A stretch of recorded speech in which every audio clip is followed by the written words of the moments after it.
Court come to order, all rise. The circuit court is now in session. Honorable Judge James Hankinson presiding. Be seated, please, folks.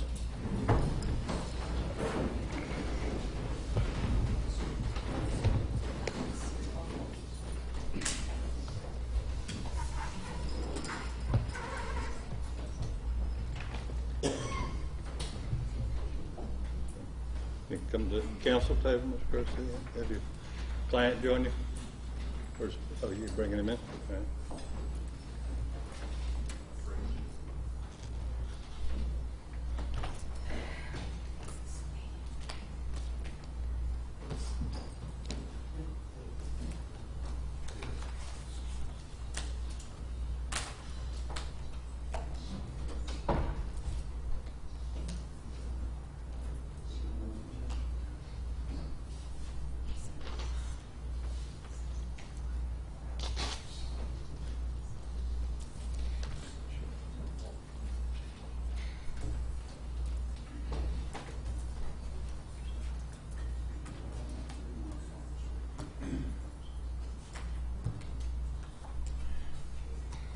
We're here in the state of Florida versus Trussell, 2014-201 CF, matter set for sentencing here today. Any legal reason not to proceed to sentencing at this time? Second. None from the state, Your Honor. Defense?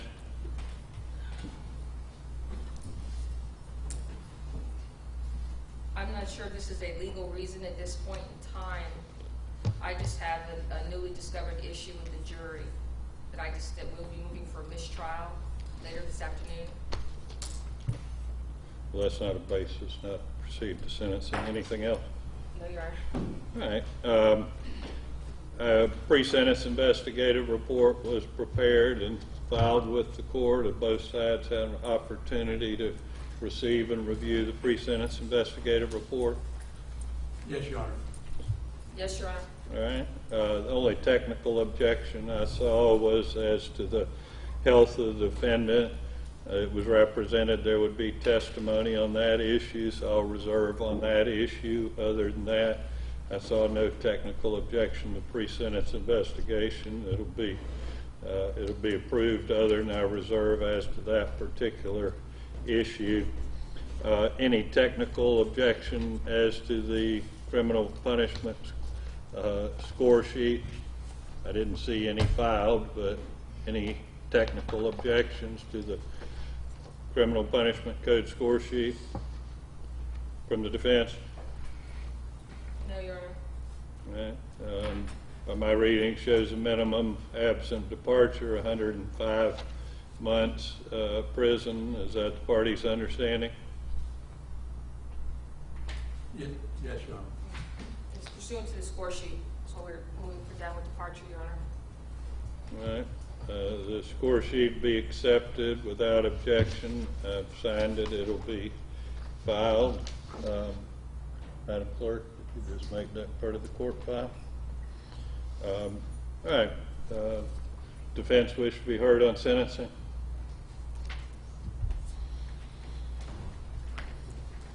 Yes, Your Honor.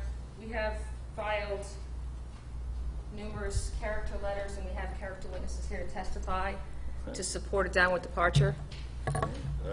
I've read all your character letters. You can present whatever you desire to present, although what I would ask is that you not have people come back up and say the same things they've said in letters, because I've read every letter that you filed. So whoever you wish to present in terms of those character witnesses, or if you have any technical testimony. Who do you wish to call first? Mackenzie Crenshaw.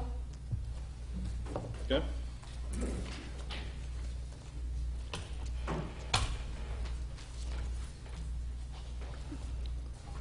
Again, I've read these letters, so let's not have somebody come up and just repeat what they've already said in some letter to me. Other than that, it's a waste of time. Would you just go to the podium there, sir?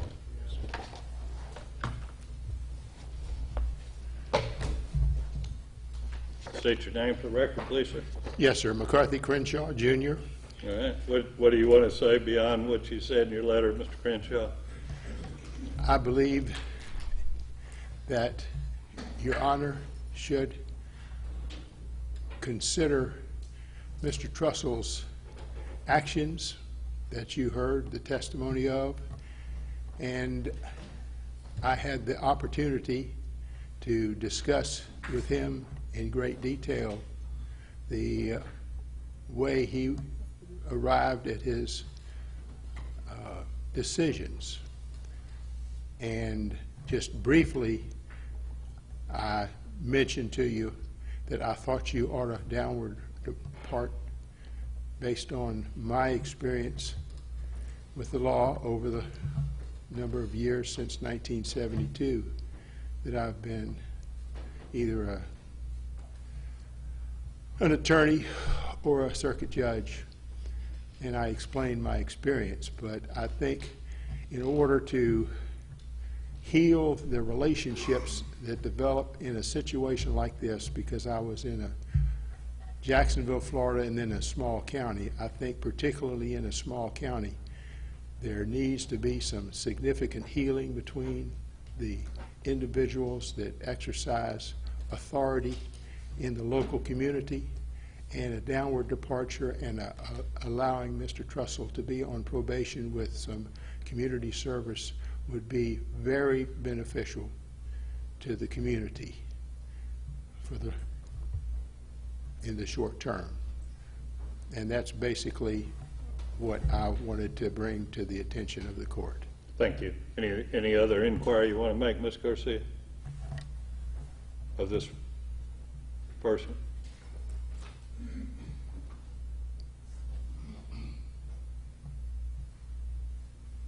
Make sure you're one of the microphones, please. Okay.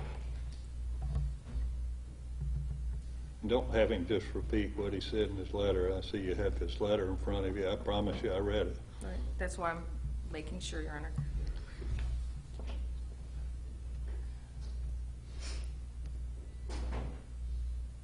Did you talk to Mr. Trussell during the time frame that this case was being prosecuted about his intent or his motives? No, I talked to him, I think, prior to him getting an attorney about, what he had done, and encouraged him very strongly that he had gotten some poor legal advice, and he really needed. I had him see an attorney in Duval County that he couldn't afford, unfortunately, because of his financial situation. But that attorney as well discussed with him the significance of the issues that are being raised in this particular statute. And have you had any discussions, or do you have any personal knowledge about Mr. Trussell's health conditions? No, I have no knowledge. I saw him today, and he's just looks terrible based on he's aged amazingly in the 3-4 weeks that I haven't seen him since I. Do you believe that Mr. Trussell, at his age and with his condition, is sentenced to prison for over 8 years, that he will die in prison? Your Honor, I object. No evidence. I respect Mr. Crenshaw's legal background. I don't think he's a medical doctor, and I don't think we ought to be making him make medical statements. I read in about half your letters, they're talking about Mr. Trussell dying in prison, so I understand that's your contention. I don't think Mr. Crenshaw is the right person to talk about his medical condition. Have you had any discussions with Mr. Trussell about his remorse or how he feels about this case? I did make quite in detailed discussions a number of times. What can you tell the court about what Mr. Trussell told you about his remorse and his feelings? Well, he recognizes the error of his ways very significantly now, once he's had an opportunity to look at all the information, or at least the perspective that I gave him about the situation. He was always intent on doing what a good patriot would do under the circumstances. And that was our discussion always, and I'm just so sad about the situation. That's all. I'm asking the court for mercy.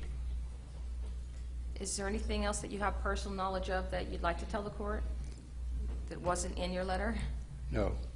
Thank you, sir. Thank Do you you have very any much. inquiry, Mr. May? No, no, All Your right, thank you, sir. Call your next witness.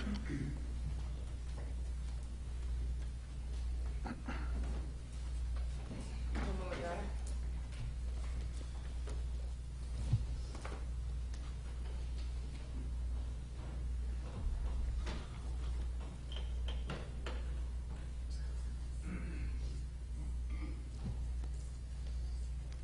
I would call Kathy Hart. Okay.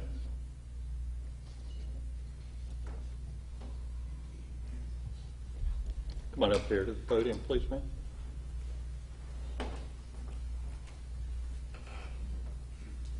State your name, please, ma'am. Kathy Hart, Is it with a K or a C? a C. Okay. H-A-R-T. Yes, sir. All right. You want to make some statement to the court, Ms. Hart? I met Mr. Trussell probably about a year and a half ago. He is in our congregation at Wind of the Spirit, and he's just always been a very happy, very, a man that always did what he told us he was going to do. I've seen a lot of changes that have come about since he's been in our congregation, which has been very positive. Okay. Anything else? No, sir. All right. Thank you, ma'am. Next.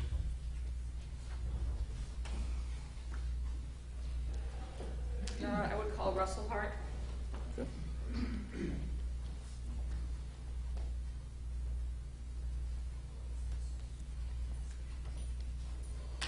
State your name for the record, please, sir. Russell Sherman Hart. All right. You want to make a statement to the court, Mr. Hart? Yes, I also have known Terry Trussell a year and a half, 2 years. I go to the Wind of the Spirit Church. I take on a lot of projects there, and whether it's unplugging a toilet or building something at the church that needs to be done. Mr. Trussell's been very active, very helpful, considerate. I have to search long and hard to find someone more kind, concerned, and that acted more Christian-like. Just wanted to say these words about his character as a man. All right. Thanks, sir. Thank you. Next. Your Honor, I call Wendell Beatty.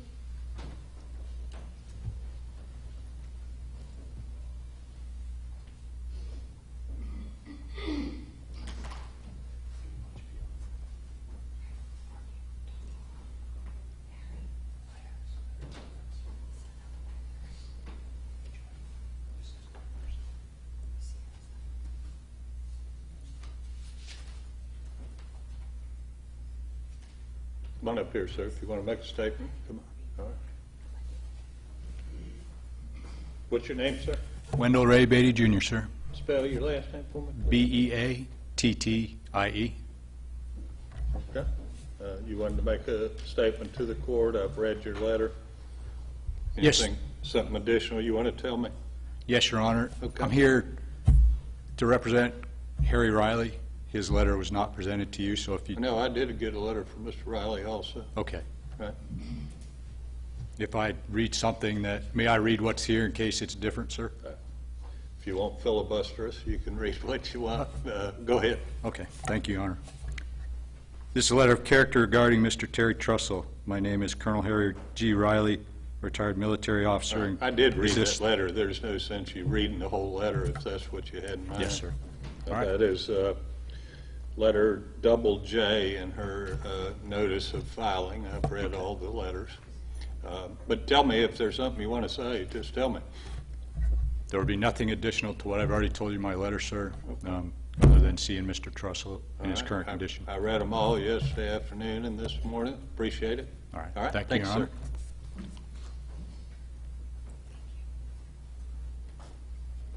Next. Clinton Alexander.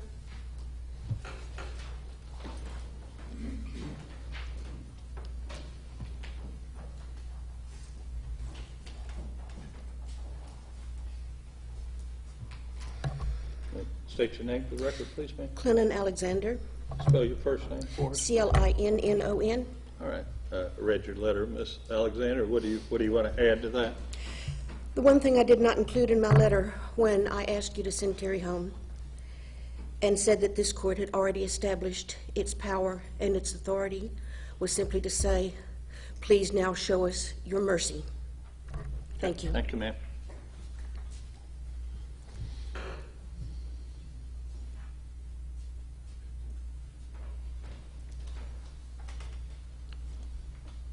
Next. I'm going to call Benita Corbin.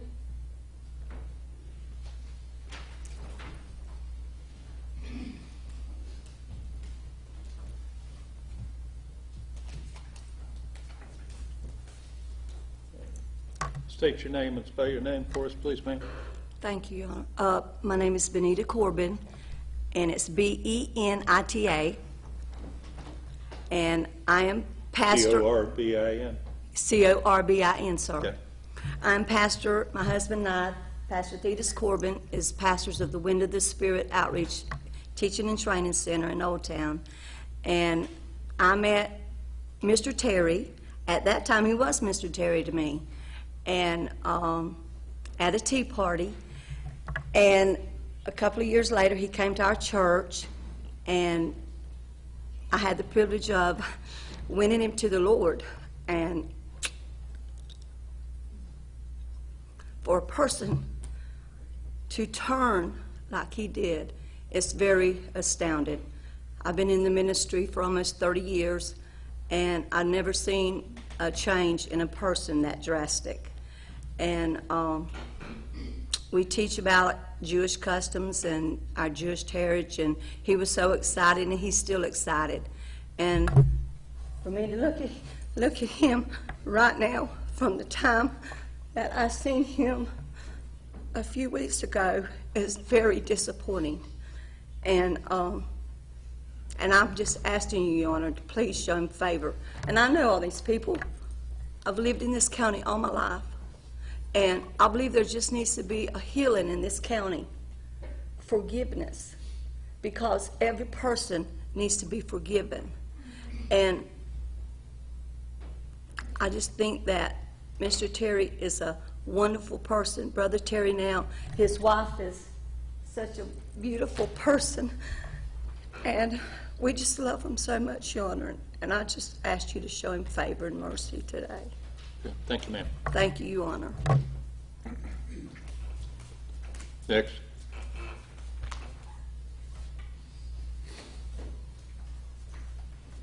Mike Cosell.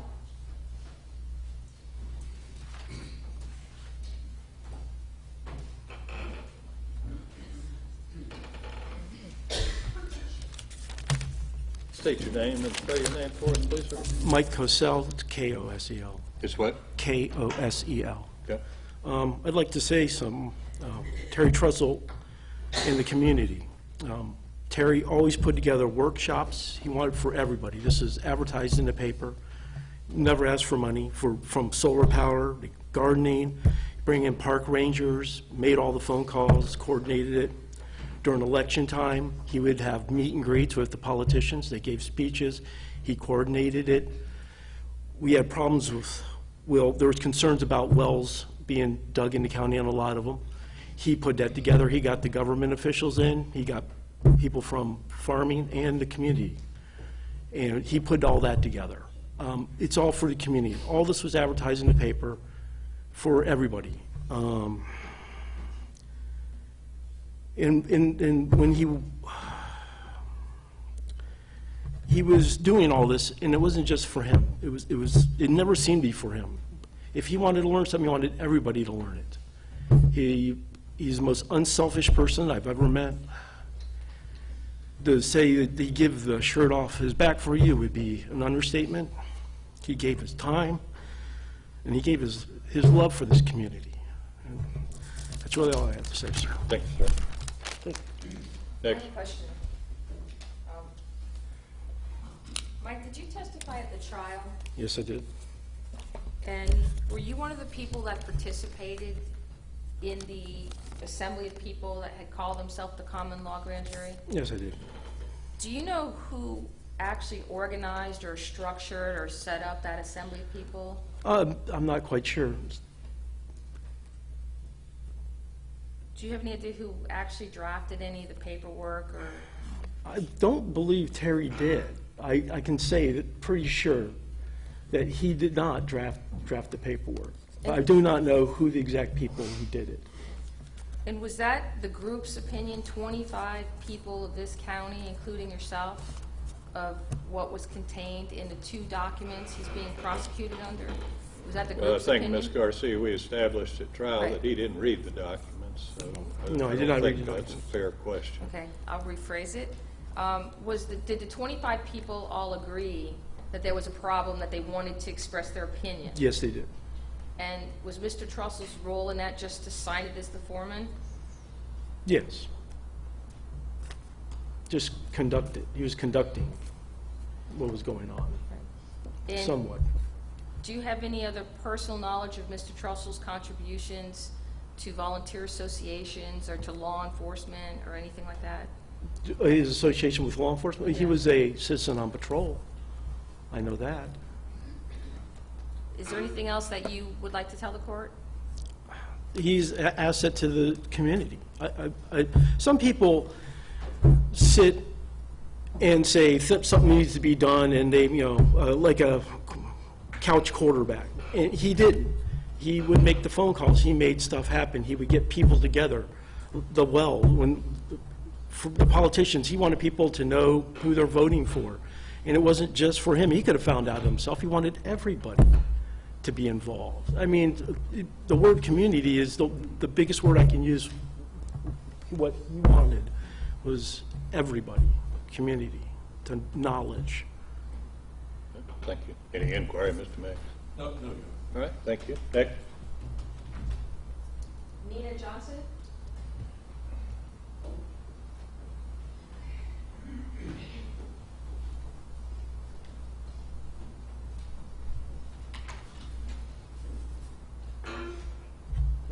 State your name for the record. Nina please. Johnson.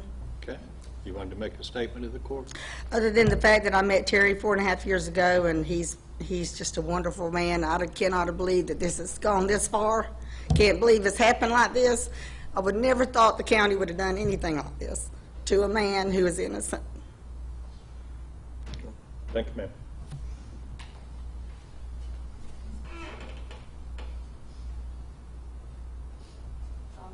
I apologize, I'm calling Debbie, but I don't know how to pronounce the last name.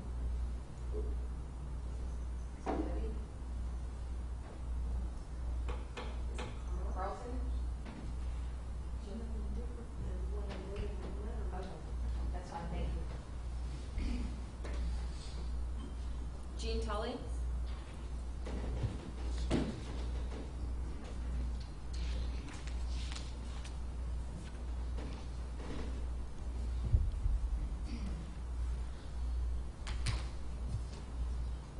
State your name for the record, please, sir. Eugene A. Tully III. All right. And read your letter, Mr. Tully. Is there something you wish to add to that? Mainly that I've taken Terry over the last 40 years or so to, I'm a serial entrepreneur, so I do things that nobody else does. And Terry's been part of my life. So. Thanks, sir.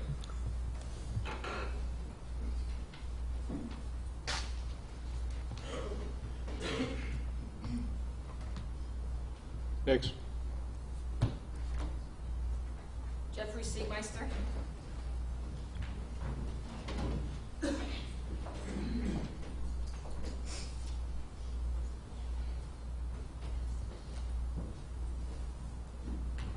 Could you state your name for the record, please, sir? Jeff Sigmeister.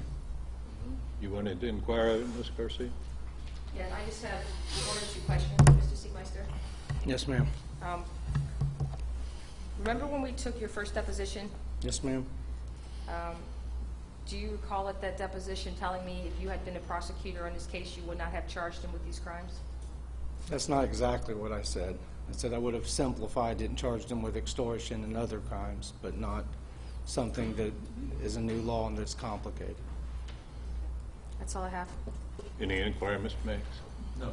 Thank you, Mr. Sigmeister. While you're here, do you wish to make any comment to the court? I've read what you said in the pre-sentence. Nothing further than Investigative report. the PSI, Your Honor. I do have the receipts and I understand he's entitled to challenge the cost of the trial, but I think my office has expended nearly $9,000 in due process costs for this trial. Thanks, sir.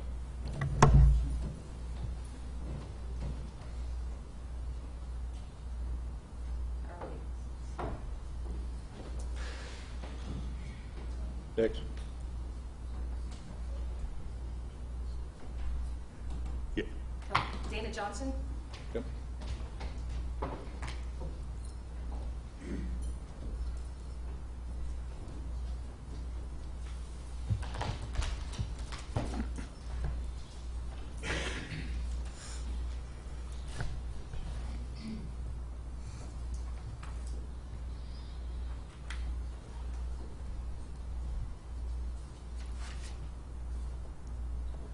Have some inquiry? Yes, Your Honor, just very brief. Ms. Johnson, how did Mr. Trussell treat you as the clerk of court? Fine. There was never any problem. Was he ever rude or disrespectful to you? Not to me personally. Was there ever any threats or any concerns for your safety with Mr. Trussell? I'm not going to say if there was or wasn't. I don't really. Do you have a Why don't first... you go around in front of that microphone? You're a little quiet, Sorry. Ms. Johnson. I'm sorry. Do you have a first cousin by the name of Timothy D. Cannon? I do. Is he the gentleman that sat in the jury on this trial? He was. And do you recall him ever identifying himself to this court or to the prosecutor that he was related to you? I do not recall. I have no other questions. Huh?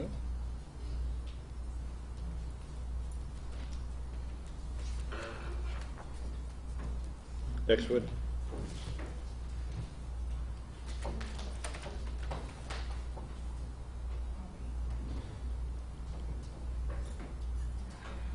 Jason Hoyt?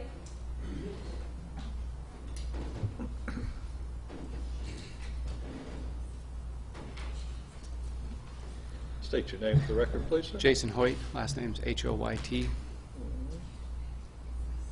Did you just want to make a statement, or were you wanting to inquire of him, Ms. Garcia? I'll add a statement. In addition to what I'd put in the letter, I'd interacted with Terry quite often since being introduced to what was going on up here with the research I was doing. In interviews and in meetings when he was speaking and talking to different folks, one thing that was very consistent about him was he always referred folks to the rules.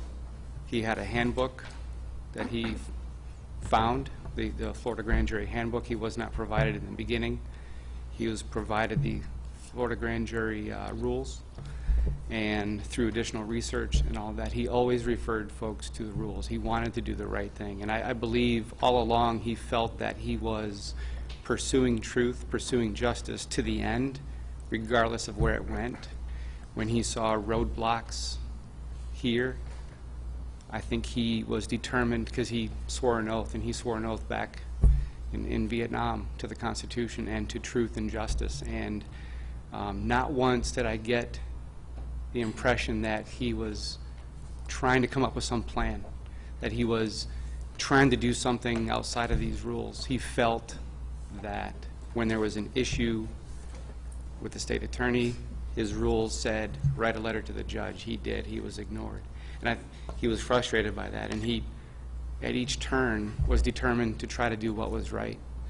And when interacting with individuals throughout this trial and with the continuances and pushing it further and further along, he always remained very positive. And oftentimes, when people around him were discouraged, he was the one motivating them. He was the one focusing their attention on truth, that the truth will set you free, that justice will prevail. A lot of people have been discouraged through this entire process. But when you look at him right now, Judge, when you look at him right now, that's what happens in 4 weeks. He aged 10, 15 years in 4 weeks because that hope was taken away. That's what happens to a man. Through this entire process, he has been so positive. He knew the truth was going to surface. He knew there's a lot of technical rules that had to go through and processes, but he said, at the end of the day, truth will set me free. And that's what happens when hope is taken away.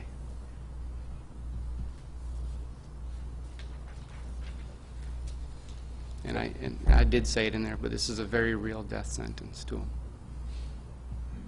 All along he's been worried about his wife. And now more so. Did you have some inquiry? Yes, you've had the opportunity to interview Mr. Trussell, haven't you? Mm-hmm. And you've had an opportunity to see his interaction with his wife? Yes. Tell me a little bit about what you saw in their relationship. I love it. It's great it's been great to watch. He was the one called by the county for jury service, for jury duty. And based on his age, I believe he, in work and that kind of thing, he probably could have gotten out of it, but he didn't. He saw it as service. She supported him. He even volunteered to be the foreman. She supported him. And then it got difficult. I think that people came to him, as the instructions say, you may be approached by members of your community for a possible investigation. And he could have just said, well, no, they told me they won't call us together unless there's a murder or something like that. The county won't call us together. They won't convene us. But he saw that in there, and he was approached by members of the public. And he said, I'm going to do the hard thing, and I'm going to convene the Dixie County Grand Jury. Contrary to what had been done through history, recent history at least, and she supported him. It was going to be hard. He had gotten some legal advice that was not quite what was helpful, and they had to navigate that. They had to, through their financial issues, to navigate that and figure that out. And through making decisions, he always ran them by her based on what my interactions, and she supported him. It's been great to watch. Had you ever seen them apart anytime you No. dealt with them? No, not really. We've had so many different interactions and meetings, but I cannot recall a time when she wasn't there. It doesn't stand out to me. Your Honor, may I approach for a moment? I've already provided the state with a copy. I want to make sure you did receive these because they were filed this morning. Just tell me which ones. I don't recall having seen one from Mr. Hoyt, but I did Right. see several more that were filed this morning. These are the Tell me Christian- who they are. It's a Gene Moss, I read that. Jason Hoyt. Okay. If it was in the same group, I read that. It was a notice of filing this morning with Daniel Dodd and Bo Young I read those. in the Christian Post article. Did you I read those. And did you see Kenneth Trussell Dodd's that was filed? I did. just a That few was the moments last ago? one I got. So you have these? Yes, ma'am. Is there anything about the way Mr. Trussell appears today versus how he appeared a month ago that's significant in your opinion, from knowing him? Absolutely, and that's what I was saying, that aging in a month is a clear sign of hope being gone. And I'm not sure if you did see the letter, but one point that I made in there, If it was with those other letters, I did. I just didn't. I didn't have a list of names printed out. it's just, what's kind of, and I didn't say this in the letter, but what's surfacing in our national conversation lately with the presidential election is law and order and corruption and this kind of thing, and holding elected officials accountable to the rule of law, and there's some that seem to be above the law.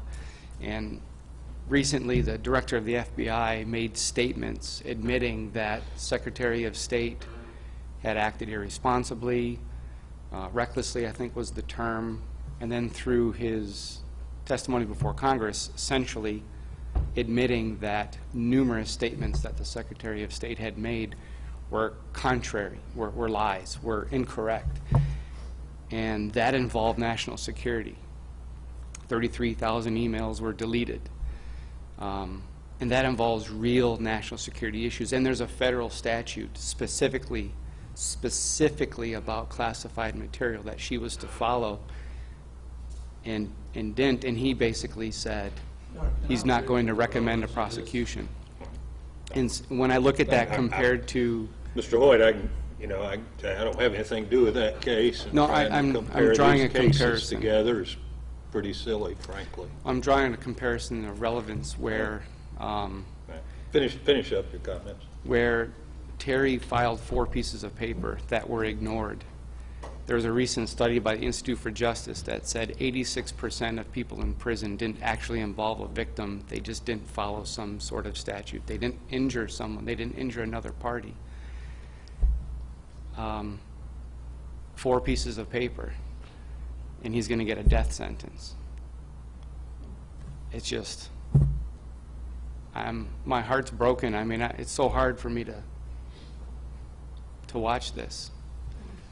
I just pray for the truth to set him free and for mercy. He has a history of community service, a lot of community service. He was the one called for jury duty, and he volunteered. I don't know if he has any priors. I don't know if he has a history of subverting the law, which I don't think he does. And to be sentenced to death for 4 pieces of paper that didn't affect anyone is where we need to focus and show mercy. Thank you. I have a question. Is it okay to do it from here? You bet. So, You testified a little earlier, I wrote it down, that Mr. Trussell told you he convened this grand jury. No, what I was referring to was the Dixie County grand jury, as he volunteered to be the foreman. From what I gathered, he was aware of criminal activity that needed to be investigated, and he had called, I believe, the clerk's office to convene the Dixie County. Was your testimony that Mr. Trussell convened the Dixie County grand jury or this common law grand jury? No, the Dixie County grand jury. And he told you he did that? Yes, because he's the foreman, he was aware of criminal activity. He called the clerk's office to say, hey, as the foreman... You've been around a little while, you realize that court convenes the grand jury and calls not Mr. Trussell. Mr. Judge, this calls for legal conclusion, Your Honor, as far as he Well, uses the word convene. Are you aware? I'm basing what I'm saying on the rules that he was provided. The rules said that you may become aware of criminal activity by the judge, by the court, by the state I'm not attorney, or addressing members of the all public. I've read all those instructions. What I'm asking you is you testified that he convened the grand jury. I may be stuck on the word convene. He called the clerk's office and said there may be a possible criminal activity. Then maybe he told them to convene it, but he initiated the process. You don't know whether he convened it or not. I don't, maybe I'm stuck on your word convene. I'm not really sure what you mean by It's your that. word, not my word. He initiated the need to bring them together. Okay. All right. Thank you. Nothing further. Sure. thank you, Mr. Hoyt. Next witness. Margie Knott.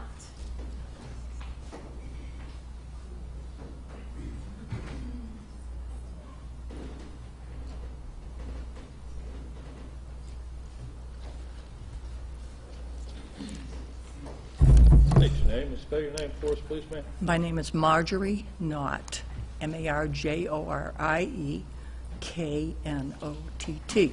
Okay. You want to make a statement to the court, Ms. Yes, sir.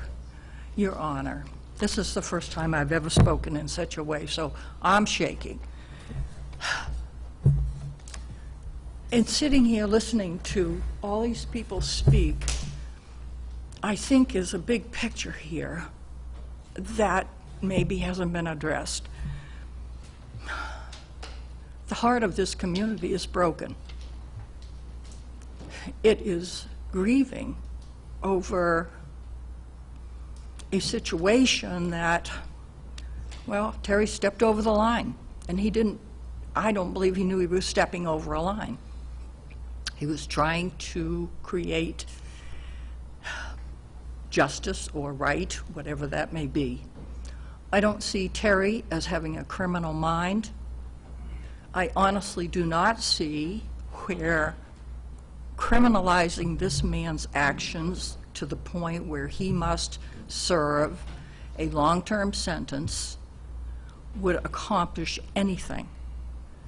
His family has already suffered, finances have suffered, and his emotional state apparently is suffering from the way this gentleman looks. This is a hearty, big, strong man. I sent him a letter once, and I said in the letter, tall trees get much wind. Well, he's not a tall tree anymore right now, Your Honor. Take a look.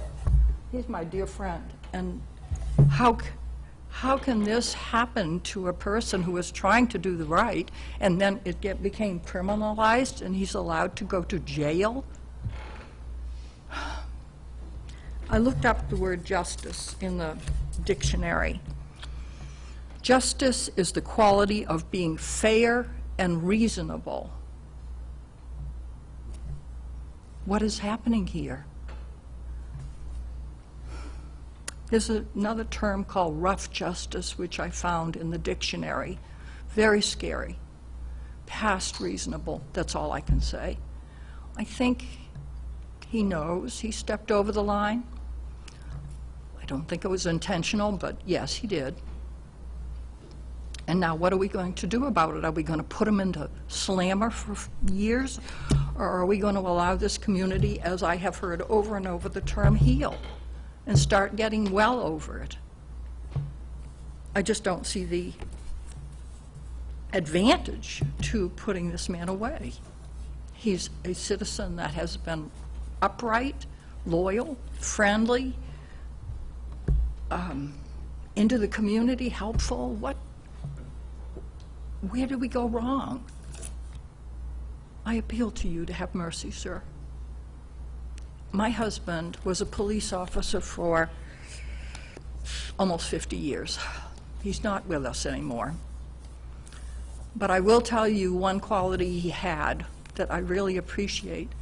You have been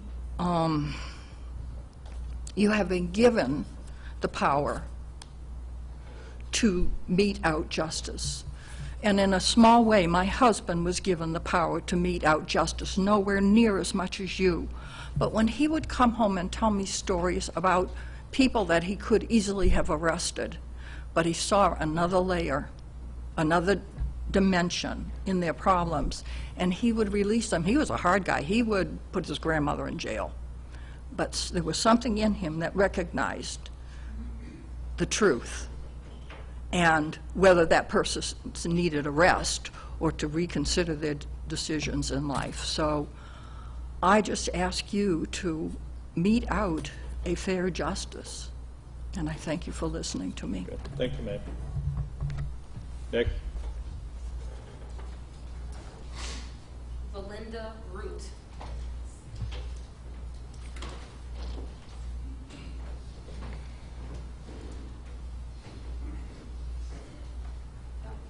Before she starts, I wanted to clarify one thing for the record. The letter by Ted Yoho, which was also filed late last night, I'm not sure if you saw that one. I did. That is filed in his individual capacity, not in his governmental capacity. Right. I read it. Okay. Come on up, Ms. Reed.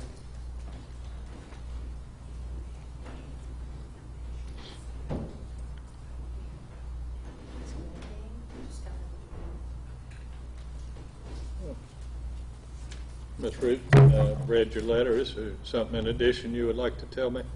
Yes. Okay. Your Honor, I'm Valinda Root from Taylor County, and I retired from teaching a year ago.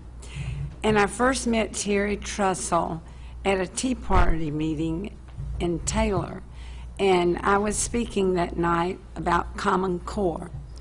I'm passionate about Common Core because of the indoctrination it's allowing and actually endorsing through the reading program, besides the inferior math program. And I've spent numerous hours studying this and listening to the experts, and I feel Terry was justified in coming out against Common Core. With small rural counties like we have, they'll do most anything to get money. You know, it looks like free money, but it's really not. In our case, in our county, I think it amounted to $34 per child, and you could collect as much on the street corner with a boot like the firemen do for that. But anyway, he had asked me to speak about Common Core at the Tea Party meeting here.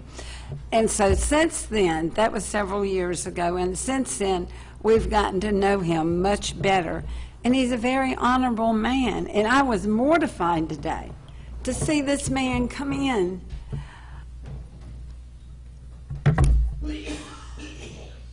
to think that our so-called justice system has treated an honorable man, an honest Christian man, in such a manner. And I don't think it's right. He has only been doing what he thinks is best for the children and the adults in the community, but primarily the children as a whole. He's an honest man, and he doesn't deserve to be treated like a criminal. Thank you. Thank you.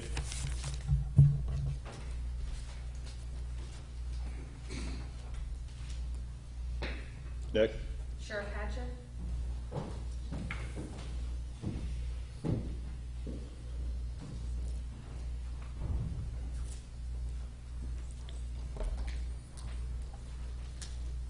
State your name for the record, please, sir. Dewey Hatcher Sr. You have some inquiry? Yes, Sheriff. Did Mr. Trussell cooperate in the investigation in relation to the Common Core curriculum issues? And We didn't investigate that. did you have any conversations with him concerning what he thought were the problems? No. And he came to me with those so-called indictments. He was going to Tallahassee to take them up there to the executive branch there that investigates public officials. Did he come to your office after the documents had been forwarded to FDLE and shake your hand and thank you for forwarding it to FDLE for him?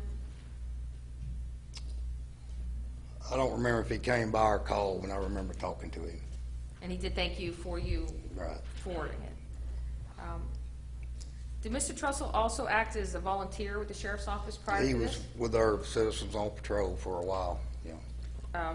About how long and how did he do? I don't remember how long he was on there, but when he got intertwined with this people's grand jury, I told the man that runs the program that he could no longer be on the COPs. Right.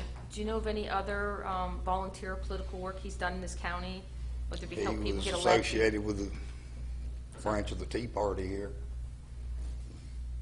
Did he help a lot of you guys get elected and help provide platforms for your? Well, the Tea Party would have us speaking every election, you know, a chance for the candidates to come and speak and just have a little forum.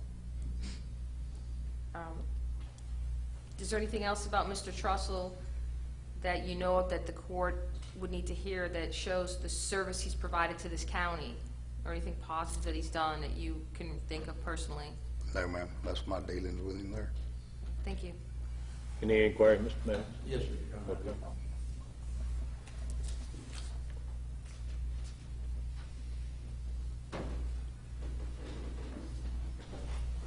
Sheriff, Mr. Trussell was remanded to your custody, I believe, on June 6th of this year.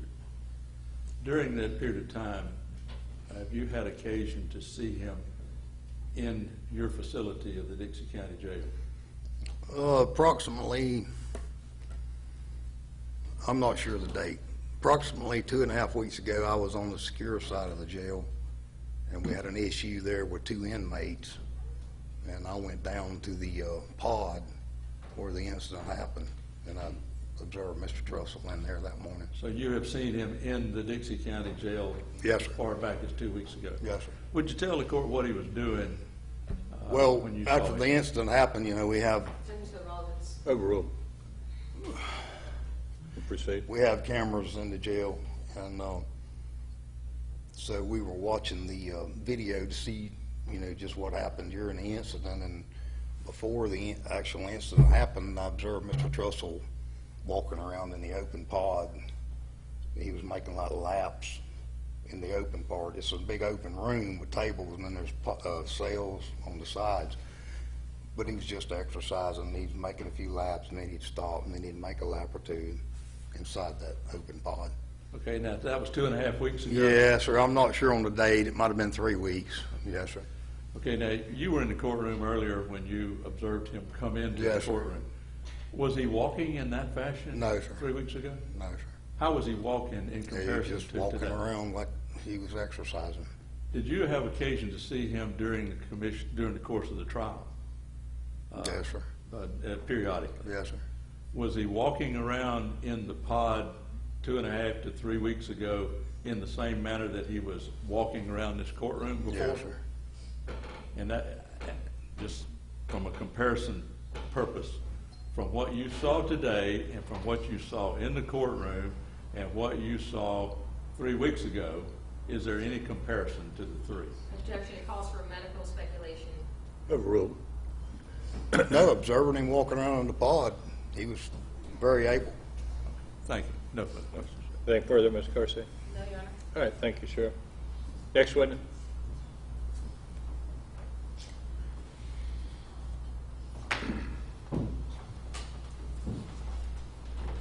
Daniel Dodd.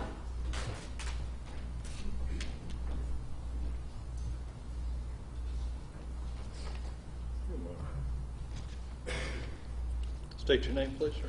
Daniel Thomas Dodd, Spell your last name, please. D-O-D-D. All right. Go ahead. You had a statement to make, Mr. Dodd? Yes, Dodd, sir. I beg your pardon? Dodd, sir. Dodd, Yes, yeah, D-O. yeah, D-O-D-D. G-E, Yes, okay. D-O-D-D. D for Daniel. Okay. Yeah. Thank you, sir.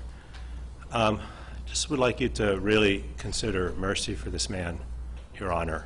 I know that, you know, a lot has happened, and, you know, I've known Terry for about 9 years, and I'm married to his wife. I live in Washington, D.C. Terry has always been just incredibly compassionate with me. I've learned a lot from him.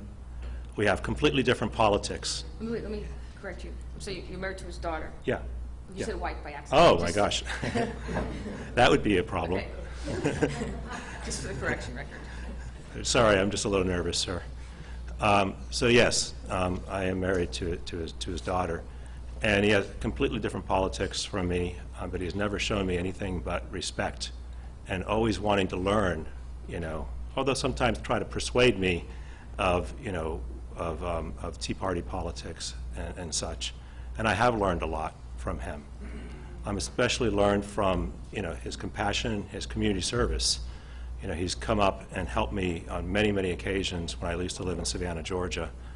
And he's done that so many times for so many people. I also just driving with him to the gas station and the way he interacts with the clerk, you know, and talks to them or talks to strangers. I mean, he just lights people up wherever he is. And that's just the way he is, and that's the way his daughter is too, you know.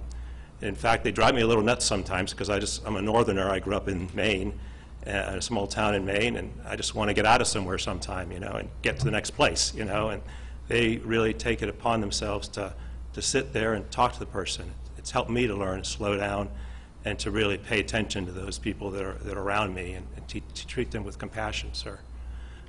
something that we can all learn to do. Now he's been going through a tough time in jail, and I just see him come in today, and then see people laughing, smiling, about about him.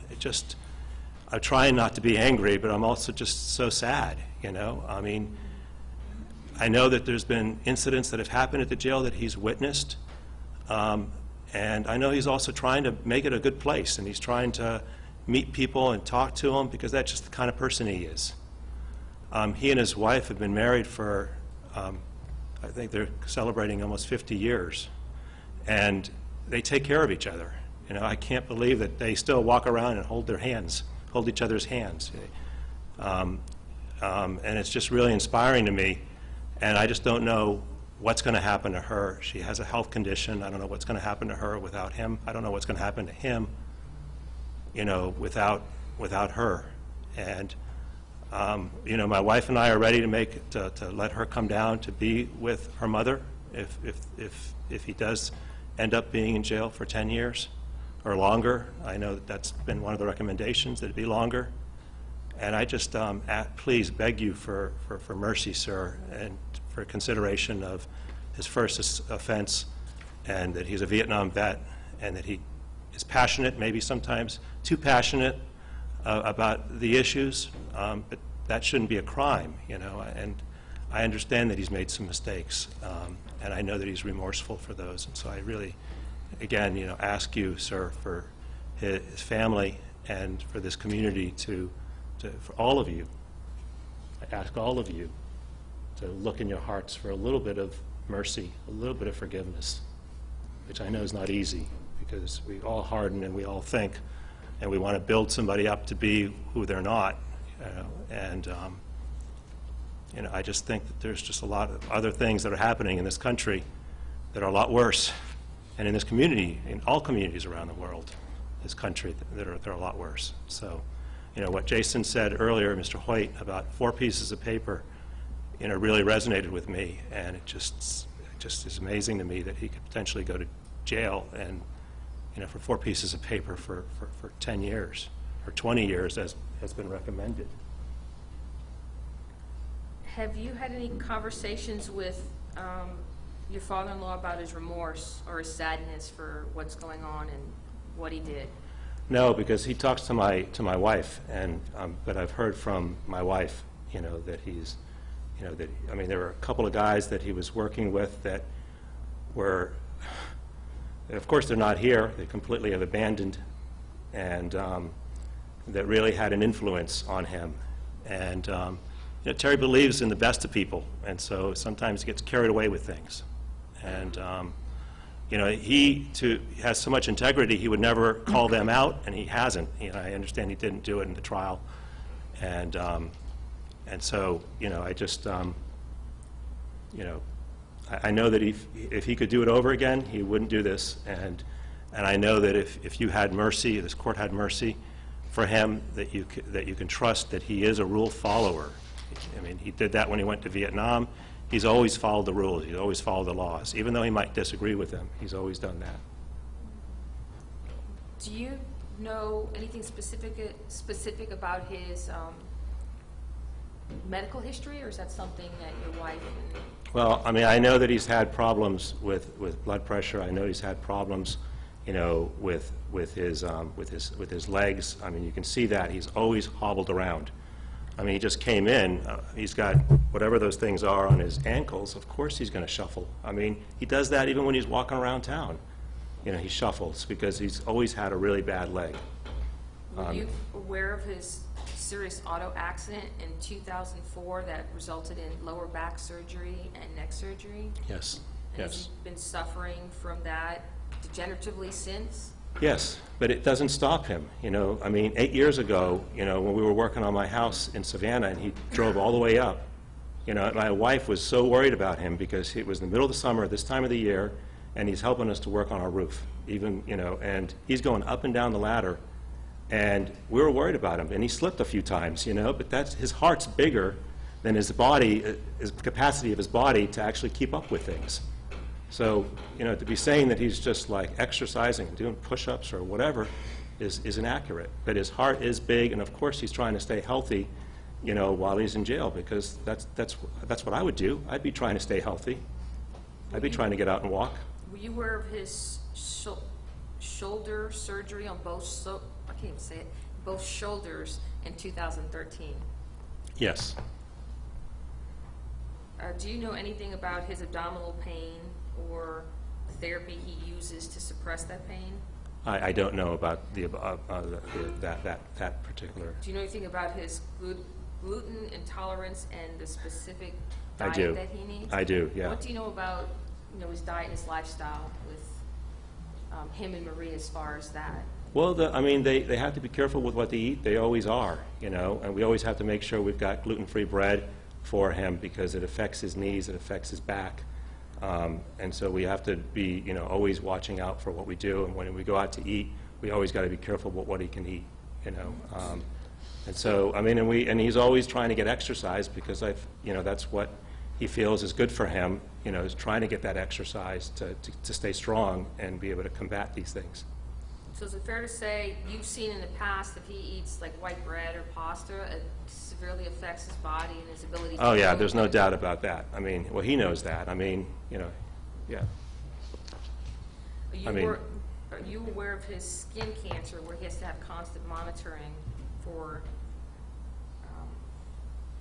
skin cancer? Oh, yeah, I mean, you can see he's pretty fair. You know, he's always wearing hats and he's always being careful about that. And he's had some things removed, I believe. Is there any conversations with you about the current skin cancer he has? No, but, you know, we live in Washington, D.C. now, you know, and so I don't see him as often since we moved from Savannah. Are you aware of his chronic low energy levels that require shots of vitamin B12? I am aware of those, yes. And that he either gives the shots to himself or his Yeah. wife does, or he has to Yeah. go to a doctor weekly?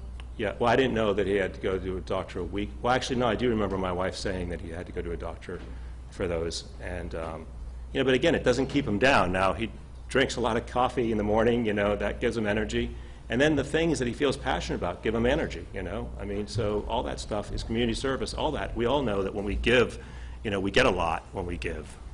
And, you know, and that's why we choose the work that we do, you know. Are you aware at all about any mental situation he has, PTSD from the Vietnam War, or how it affects him when he's separated from his wife?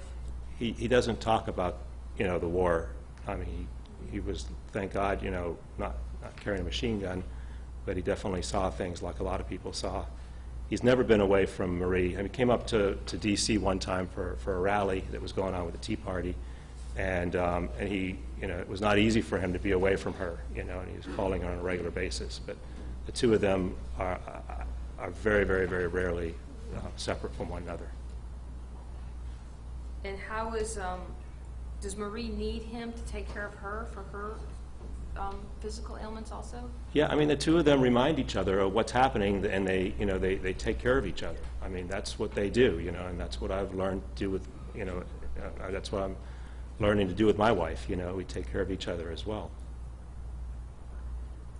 Are you familiar with the hearing loss that that your father-in-law has too? Well, I mean, yeah, I mean, but that happens. I mean, my father has the same condition, you know, as we're all getting older. Especially, they're getting a little bit older than I am. Have you had any conversations, I know it's a little private, concerning enlarged prostate that can turn into prostate cancer? No. Are you familiar with his cardiac situation and his elevated blood pressure situation? I am, yes. How has that affected him and Marie and the family? Well, I mean, they've got to, I mean, my wife is worried, of course. It's her dad. You know, I'm worried because I've really grown to love Terry with the time I've known him. And you know, I mean, he's got to watch what he eats, you know. I mean, he's a, you know, big guy, and, you know, I've never seen him this thin, ever, in the 9 years that I've met him. And he's lost approximately 50 pounds, I think. It doesn't surprise me. How does he look today compared to last time you saw him? Last time I saw him, he had a big belly, and he had a lot of energy. He looks pretty defeated. He looks pretty demoralized. And my wife has been talking to him on the phone, and she's been hearing that also from him, that he just wants to go home. He wants to, he's even like, he just wants to do whatever he needs to do to get this behind him. And, so yeah, I think he's really, learned a lot, and he's pretty exhausted. We all are. The whole family is exhausted. Has it been a tough few years for the family? It's been really hard. You did talk just briefly about his passion.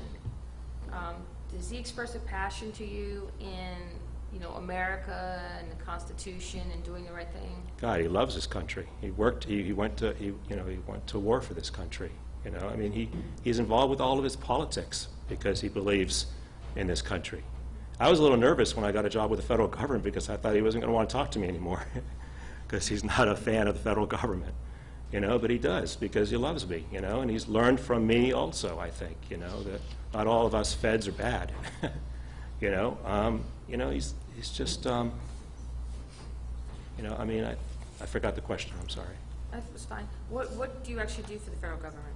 I work for the Consumer Finance Protection Bureau. We regulate the largest banks in the country. And so we do a lot of work with the Department of Justice and with other federal agencies in the work that we do. Knowing your father-in-law like you do and his belief in the country, do you think that there's any chance he's going to repeat an incident like this? No, Your Honor, I really do not believe that. I don't think you can take his passion for this country and for the Constitution and for Fox Television away. He's going to keep on doing that. But he's not going to, he's a smart man. We all know that. He's not going to screw up again. And he's not going to allow people to influence him either. He's a smart guy, but again, he believes in people, to a T, and I think that's part of what got him here. Is there anything else that you would like to tell the court? No. That you could think is relevant or important? There's nothing. No. Any inquiry at this point? No. All right, thanks, sir. Thank you, sir. Next. Your Honor, may we have a break before I call the next two witnesses? We've been going about an hour and 5 minutes. Thank you. Break. We'll take 10 minutes.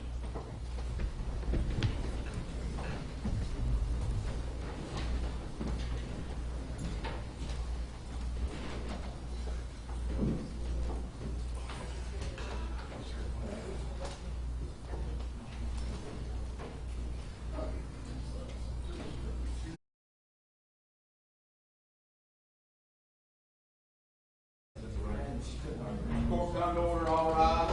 Circuit court is back in session. Seated, please, folks.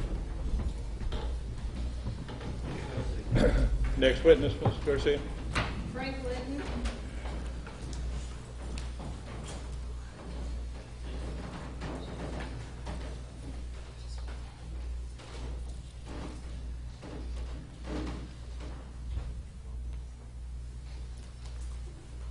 State your name, please.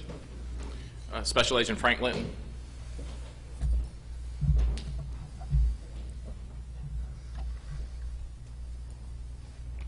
Some inquiry, Ms. Garcia? Yes, just brief.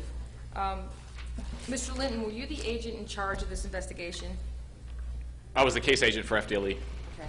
And you were in charge of investigating Mr. Trussell? That Yes. resulted in this charge, correct? Yes. Was Mr. Trussell cooperative with you in responding as best he could? To the point he would answer my questions, but I would say more defiant than cooperative.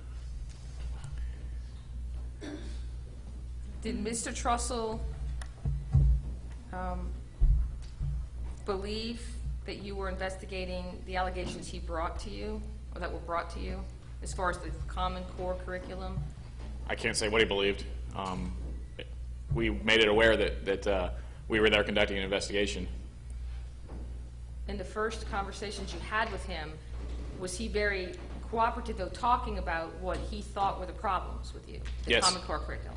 Well, no, he wouldn't. The Common Core investigator, he was more concerned about the allegations concerning Mr. Siegmeister, and I don't ever believe ever hearing the word Common Core. So Mr. Trussell came and he explained to you what he believed were the problems with the grand jury system, right? Yes. When you filed your initial probable cause affidavit in this case, and you stated that the element of the crime of being filed was completed, did you find out after that probable cause affidavit that the 2 true bills actually were not filed or recorded?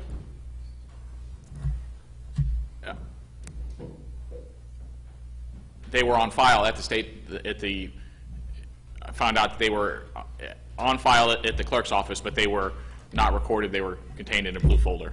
Right. But they weren't actually filed in a court file either, were they? I can't recall. I don't know how they were filed. I just knew that they were filed. Would that have changed your probable cause affidavit had you been told by the clerk at that time that the documents weren't filed in a court file or recorded in the official records? Your Honor, I'm going to object to the question. We're back litigating the case. It's already been decided by the jury. That's my last question, Your Honor. What does this have to do with sentencing, Ms. Garcia? It goes to his cooperation, and it goes to the fact that the FDLE agent in charge here, I think, would tell the court honestly where this case would have gone had he been told the truth at the time he did his probable cause affidavit. I think it's a mitigating circumstance. I think it's unlikely that Agent Linton is here to say he doesn't think the case was properly prosecuted, but if you want to ask him that question, you can ask him that. So I'll rephrase it to say, had you known at the time you prepared your first probable cause affidavit that the documents were not actually filed in a court file or recorded in an official record, would you have recommended the arrest at that time? Yes, because the 2 true bills were stamped filed. That was what we were led to believe. Led to believe by the clerk, correct? No, the fact that they were filed, that they were stamped filed, was that they were in fact filed, and our attorneys at FDLE didn't tell us otherwise, or didn't tell us that the statute required, for it not to be stamped filed. That we didn't got no legal advice to indicate that the documents were never not filed. I have no other questions. Any inquiry, Mr. Mack? No. All right, thank you, Mr. Flynn. Next witness.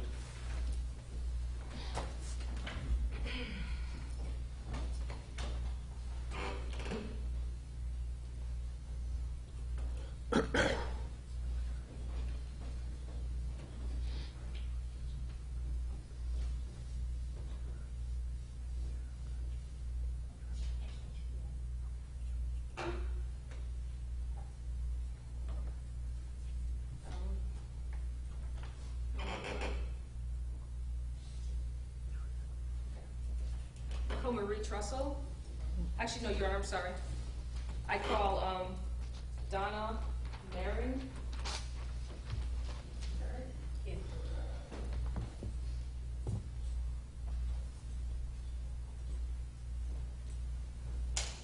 State your name for the record, please, ma'am. Donna Mering, D-O-N-N-A-M-E-R-R-I-N-G. Your Honor? Yes, ma'am. There was one thing missing out of my pastor's testimony that goes to Terry Trussell's character that I feel is most important.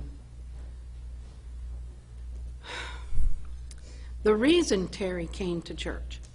Most people come to church because they want something or they are looking for some sort of help from God. That isn't why he came to church that one day that started it all. He came to church to apologize to someone that he had offended in the church. I feel that this is a high quality in a person. I bet I could look in here. I mean, that's just not something you see even in Christians. Christians won't come to you and say, I'm sorry, I offended you, I was wrong. He did that. And he wasn't even born again. It isn't until Wait, stop a after. second. We're not going to have any comment from the audience. If you can't sit here quietly, please leave. Bailiff, if you hear comments from anybody, have them removed. They won't be here any further. I'm sorry. Now, I know, like everybody is in here, that maybe he crossed some lines. I'm not an intelligent person. I came to the trial to see if I could make ends of anything. I'm still as confused as I am now. That's not why I'm here. But certainly the change that I've seen in him since he came to our church and got born again tells me that there is something inside of him that is salvageable, and he has never been mean to anyone that I know of. And the other thing I want to say is there's 10 commandments out there on that thing. I don't know why they're there. And I bet everybody in this room has a Bible. And this county just seems to be rooted and grounded in biblical beliefs. And I'm here to tell everybody in this courtroom, if you are a believer in that Bible, don't forget the verse that says, if you want mercy, then you better show mercy. Thank you. Next, Ms. Garcia. Gary Woodruff.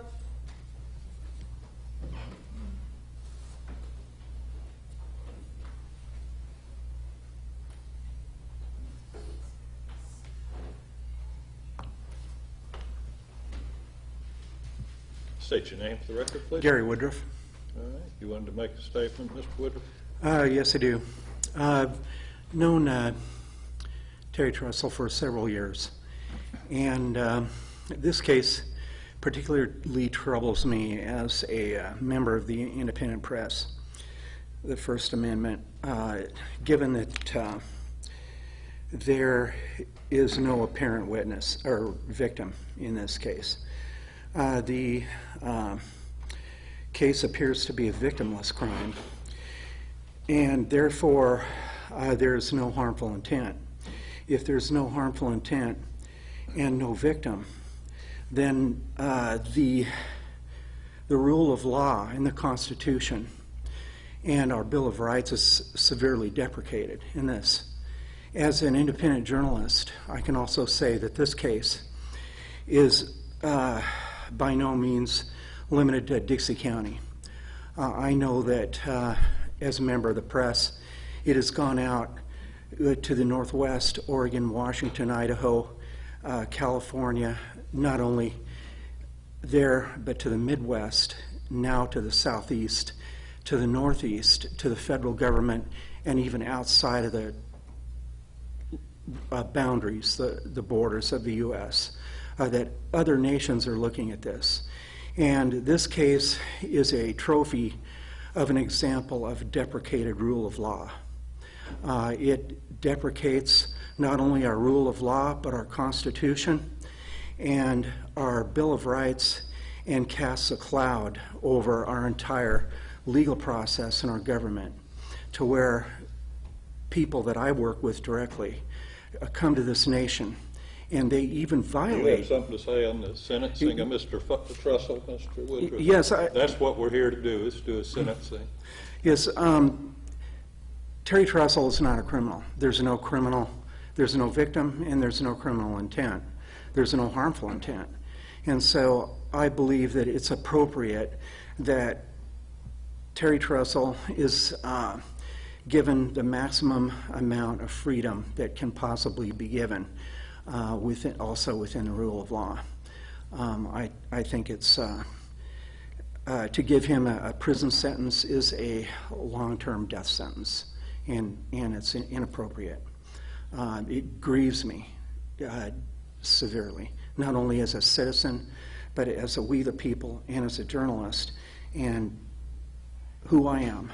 that I've dedicated my life to see this legal process happening to this man. If there's any simulation of a legal process, it would have been him bending over backwards to do his homework, to be able to understand our U.S. Constitution and our rule of law totally, thoroughly, and completely before he makes any decision or action. And therefore, and that's what deprecates this whole legal process so severely. I'm asking for the maximum amount of freedom for Terry to restore him to his life, liberty, and property, and his family. Thank you, sir. Thank you, sir.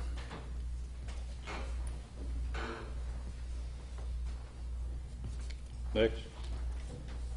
Glenn, pronounce it correctly. Give us Gibelina, thank you.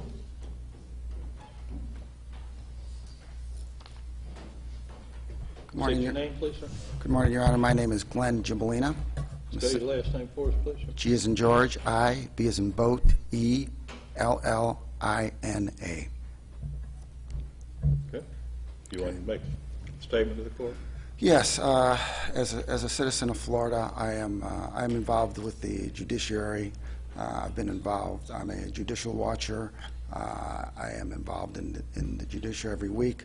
I sit in courtrooms across this state, particularly in the 12th Circuit. I know the mechanics of it. I helped set up the Veterans Drug Court in the 12th Circuit with Andy Owens, and I sit in a lot of drug courts. And I will tell you that the veterans that come home from Vietnam, Iraq, they need special treatment because they have special needs. And I see broken vets every week, every other week. And I have not seen one broken as this man is here today in all the judicial watchings I've been in my involvement with the Veterans Court and Drug Court. This man is broken. As a society, we should step back and say, what purpose would society benefit to incarcerate a veteran? It would serve no purpose. He's learned his lesson. He'll never cross that line again. You know, we have broken hearts. His heart's broken. His wife's heart's broken. I pine for the sadness that this whole judiciary system has brought down on this fine veteran. And I am just pleading with this court. He'll die in prison. If you sentence him to jail, he will die there. And shortly after, his wife will die, because that's how it works. My parents were married for 50 years. My mother died shortly after my dad did. So that's the conscience that this community is going to have if that's what happens. I'm just pleading today with you, Your Honor, to be as lenient as possible and look at this as a community, to heal the community, to heal the Sheriff's Department with the community, just for time of healing. Thank you so much. Thank you, sir. Next.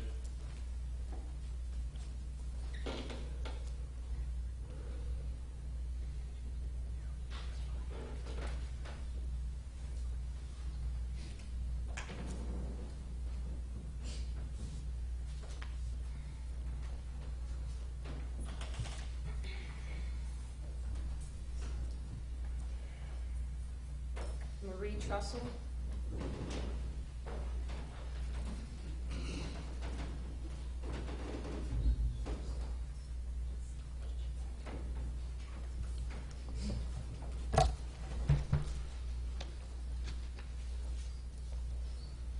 Ms. Trussell.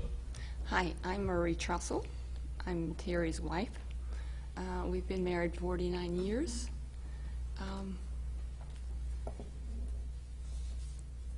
He's my life partner.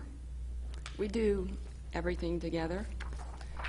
We've only been separated 1 year, and that was when he was serving in Vietnam. He's a good man. He's kind. He's generous. He offers his time to the community. He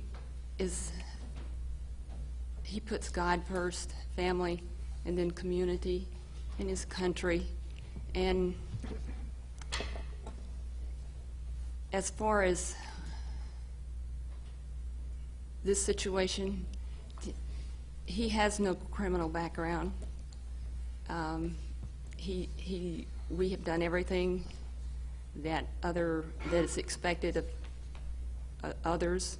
We've paid taxes. We've done all of those things.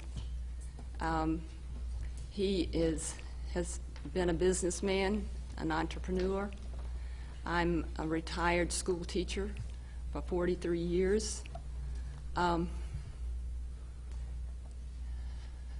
We saw this county and fell in love with it. We tried to come and participate in community activities and do our part, and we enjoy it here. We love it here, and we're happy to be a part of this community. I would ask that you consider all of the good that he's done. He and I need each other. He has medical situations that need to be monitored.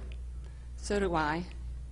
And we look after each other. I'm going to ask her some questions, Your Honor. Matt? And let me know if you do need to stop at any time, okay? Because some of it is a little personal. Do you know Gene Moss? Yes. And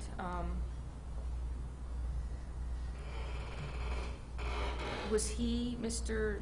Trussell's attorney when he was a bail bondsman in Jacksonville? Yes, he was. And was he actively involved as also a friend to you and your husband? Absolutely. And Gene wanted to be here today, didn't he?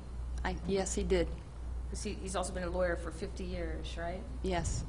And did you and your husband actually go and consult with him and discuss this case with him? We did. And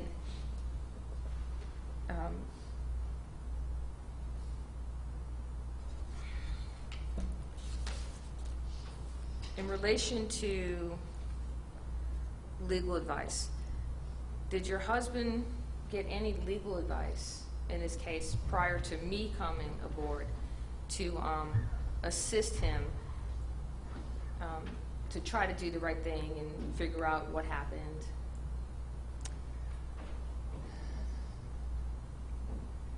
He got advice from other people, other individuals.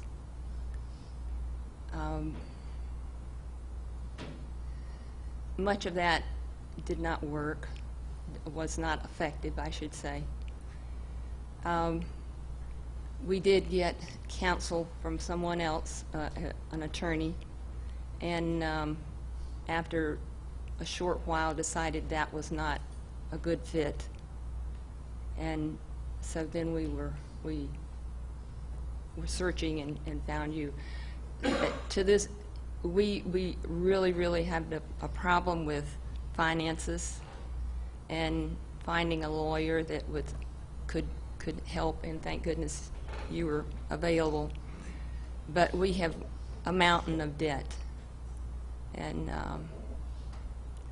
let's talk a little bit about the finances. Okay. If the court today were to order your husband to pay $200,000 or $250,000, whatever the court costs were, what would it do to you?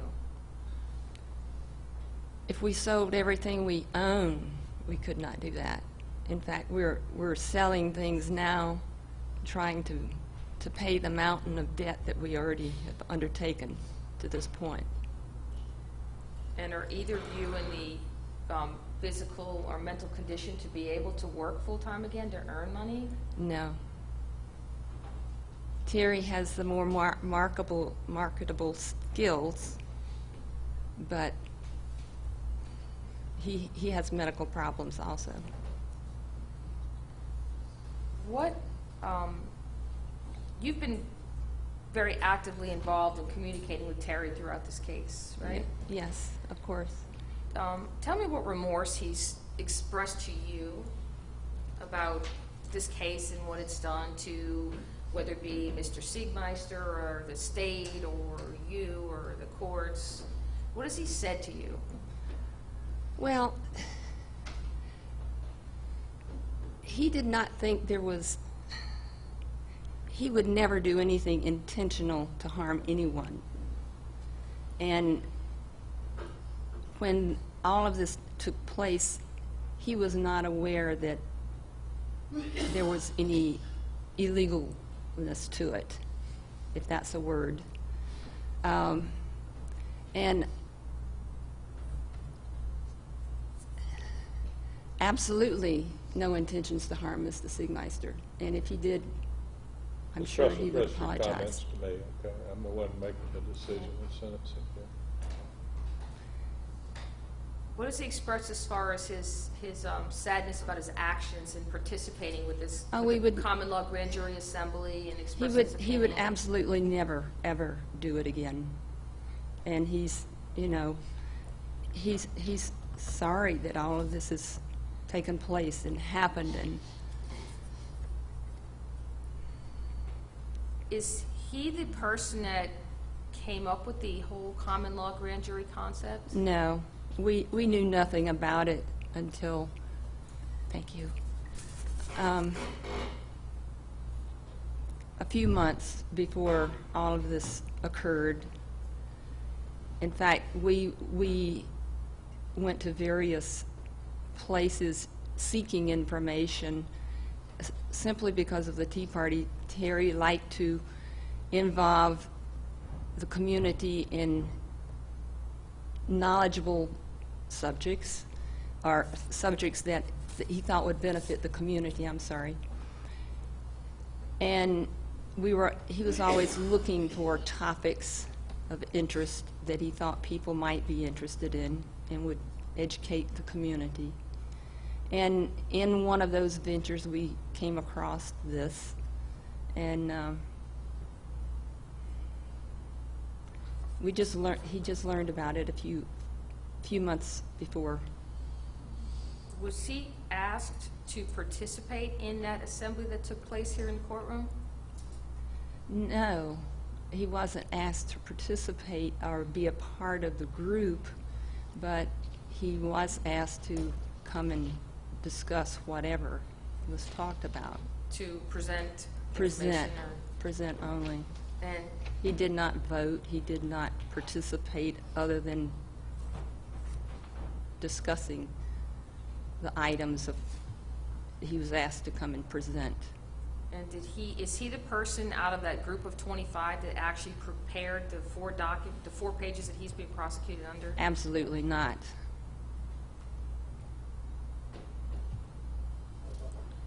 Let's talk a little bit about the medical history. Okay. Could you tell me a little bit about the April 2001 automobile accident and basically the injuries and what treatments he needs daily in relation to that? Well, there was a car pulled out in front of him, and he was injured. As a result of that injury, he had to have back surgery several months after that.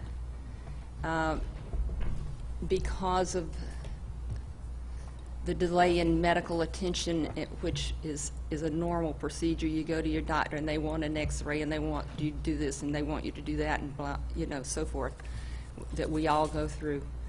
There was a delay in the back surgery, and due to that, even though the back surgery was basically correctiveness, it did leave him with paralysis in one foot, partial paralysis. Which foot is that? I think it's the left. I keep confusing which foot it is, but I believe it's left. So has he had a problem with his gait and walking since then? Yes. What treatments does he currently, or was he currently using prior to being incarcerated after the trial?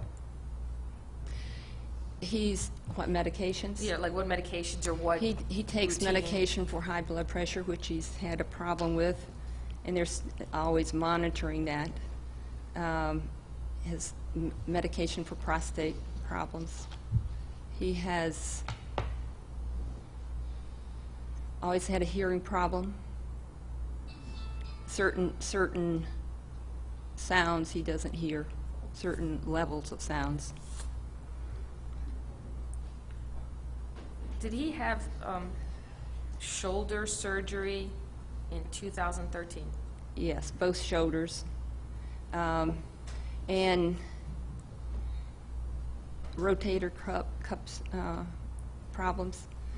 The right shoulder was worse than the left, but he did have surgery on both shoulders, and from time to time he still has issues with that in range of motion and so forth. And does that injury lead to any serious insomnia or effects in his daily life? Yes, as far as sleep habits, yes, and back problems, and he has to sleep in certain positions or so forth in order to get proper sleep. Have you had any conversations with him since he's been in jail about, you know, how he sleeps there or how that's affecting him? Well, not so much the sleep issues other than the noise level, and because of his hearing issues, he has been allowed to use an ear protector, ear plugs, whatever. But hearing has always been an issue for him. Now, can you talk a little bit about the abdominal pain and the history of the hernia situations as far as the suppressive therapy? I think it's acid suppressive therapy.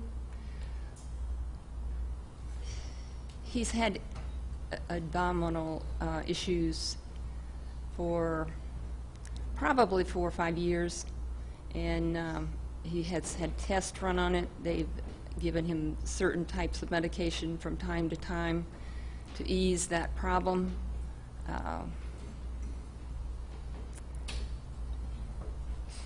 The hernia, he has had that medically treated from time to time, and then he has more issues with it from time to time in other areas. Can you tell me a little bit about the gluten intolerance and how you guys manage that daily? We try to avoid gluten products because it gives, when he eats foods that have gluten in it, it has joint problems and difficult for him to move around. And when he eats gluten-free, that frees that problem. Can you talk a little bit about the skin cancers? Well, you see that he's bald-headed. Any exposure to the sun is a problem for him. He usually tries to wear a hat. Most people in this community know him by his hat that he usually wears. But he has to visit a dermatologist anywhere from every 6 to 3 months to be checked for skin cancers on his head, face, and legs and arms. And he's had surgeries to remove much of that. When was the last one? I believe it's been about 3 months ago. And has he expressed to you concern about a current growth that he also has? He's due to go back to see the dermatologist. Tell me a little bit about his chronic low energy levels and the vitamins, vitamin Bs and the shots that are needed. How do y'all normally handle that? Well, Due to tests that the doctor ran, and he was complaining of having no energy, the doctor suggested that we try that, and that has been helpful for him. And at one time they were giving him shots, or he was giving himself shots once a week, and then they increased the dosage and made it once a month. But he does need to continue that. And do you manage a lot of these health issues with him? Yes, absolutely. How about any prostate issues or potential prostate cancer? Well, the doctor has him on a medication for that at this point. And how about his cardiac situation?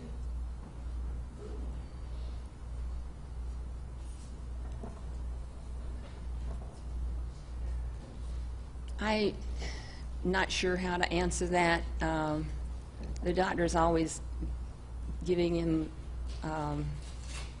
total exams, that being a part of it, and just trying to keep him in good health, especially with the high blood pressure. I guess without too much personal detail, because I hate intruding, but do you have medical conditions that require you to have him home to take care of you? I have atrial fibrillation. That sometimes gets out of control.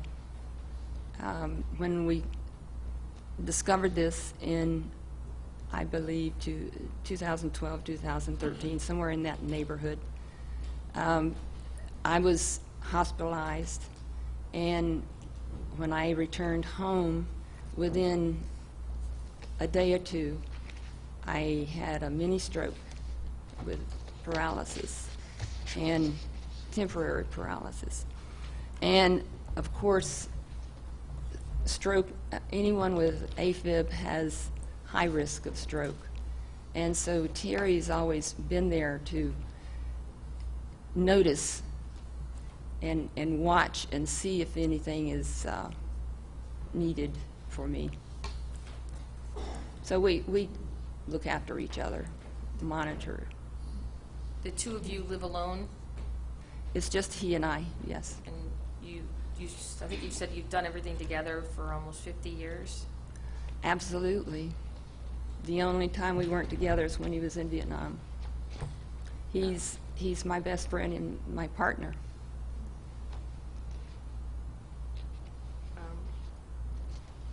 Has he shown any signs of post-traumatic stress disorder based on the what's going on? Well, let's see. When he got back from Vietnam, let's go back a little bit. Okay. I was teaching school, and it was, I can't exactly remember the month, but it was like after Christmas sometime. He was out of service, military at that point, and he had just gotten back from Vietnam.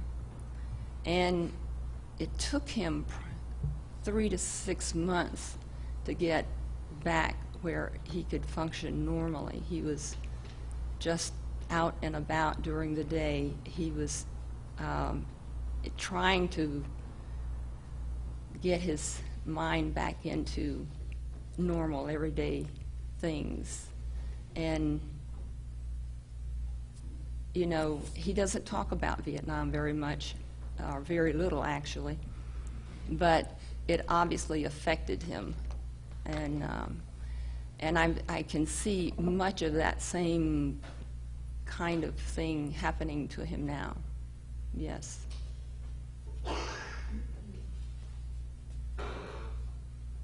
Can you tell me a little bit about his reputation and devotion to the community, like the extra curricular activities or contributions that he's made to Dixie County and prior?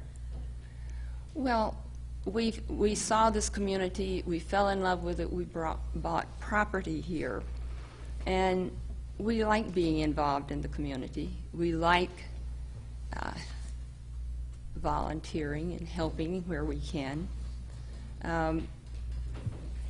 If someone needs help and we can offer to do the help, assist, we do that.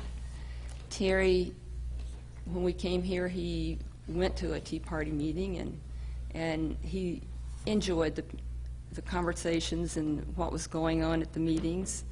And eventually, over a period of time, he was elected president of the Tea Party.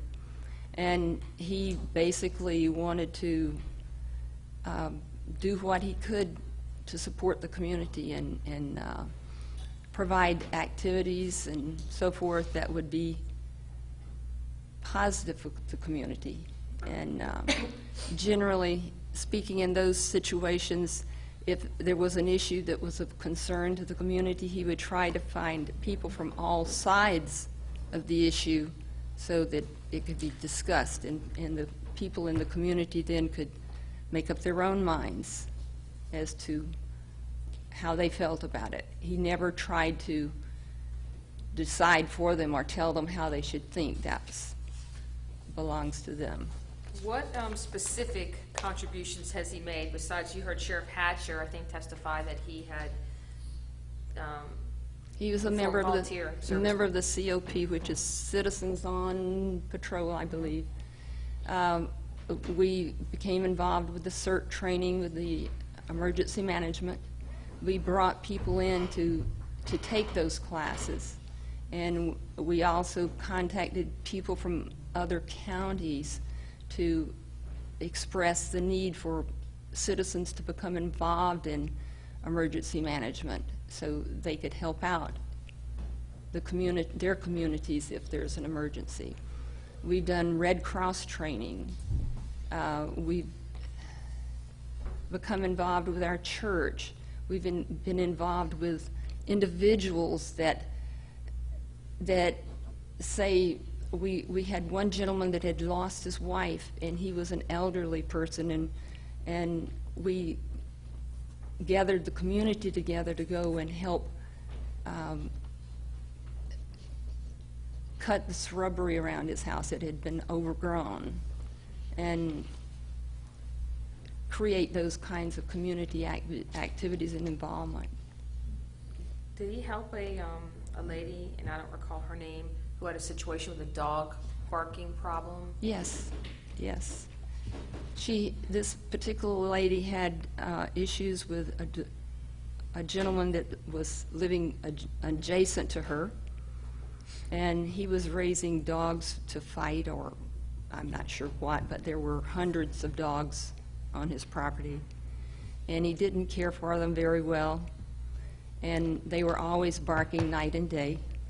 And this had gone on for a year and a half without the issues being resolved. And Terry discussed the situation with her and led her to other people that could give her information to help solve her problem. And she was very thankful that he came along and was able to direct her in certain directions to get help. Did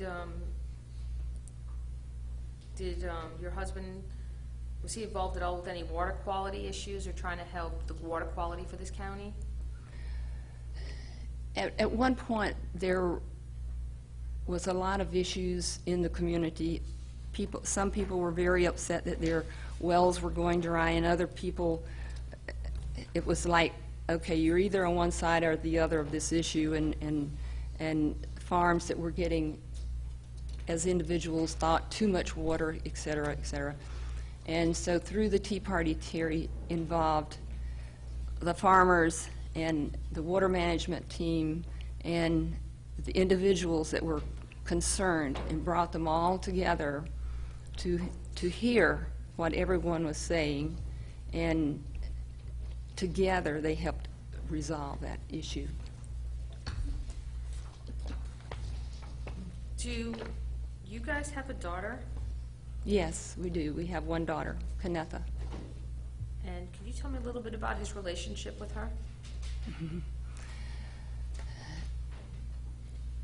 Terry and Kennetha are best buddies. They both have a sense of humor. They both are very intelligent, fun-loving, generous, trustworthy, love each other very much.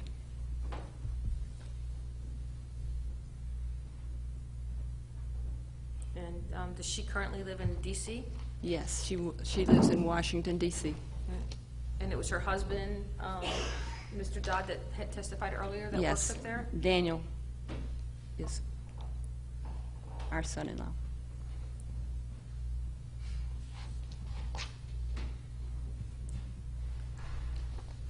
You guys aren't sovereign citizens, are you? Never heard that phrase until all this came up. We had to go ask people, what does that mean? No, we're not sovereign citizens. Is there any chance of your husband being on a jury again, of any sort? I doubt that very seriously. I mean, you know, he's 72 years old. At the time that he was called to be on this jury, he could have said, please excuse me, but he loves his country, this country, and he wanted to do what he could for this country. But at this point, I think he would want to be excused. And based on all the different medical disorders and the mental PTSD, do you believe that your husband needs to be home so you can help take care of him and he can get the proper treatment by the doctors? Yes, absolutely. And what do you think is going to happen to him if he doesn't get the proper treatment or eat the proper diet?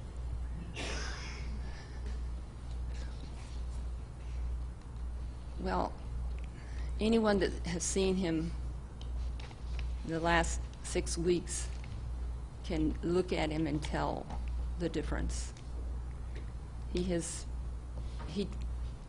obviously has lost nearly 50 pounds. He's not doing well physically or mentally. I'm sorry, keep going. That's all. How has this affected you? Well, of course it affects me. I'm his wife. We're part of each other. We look after each other.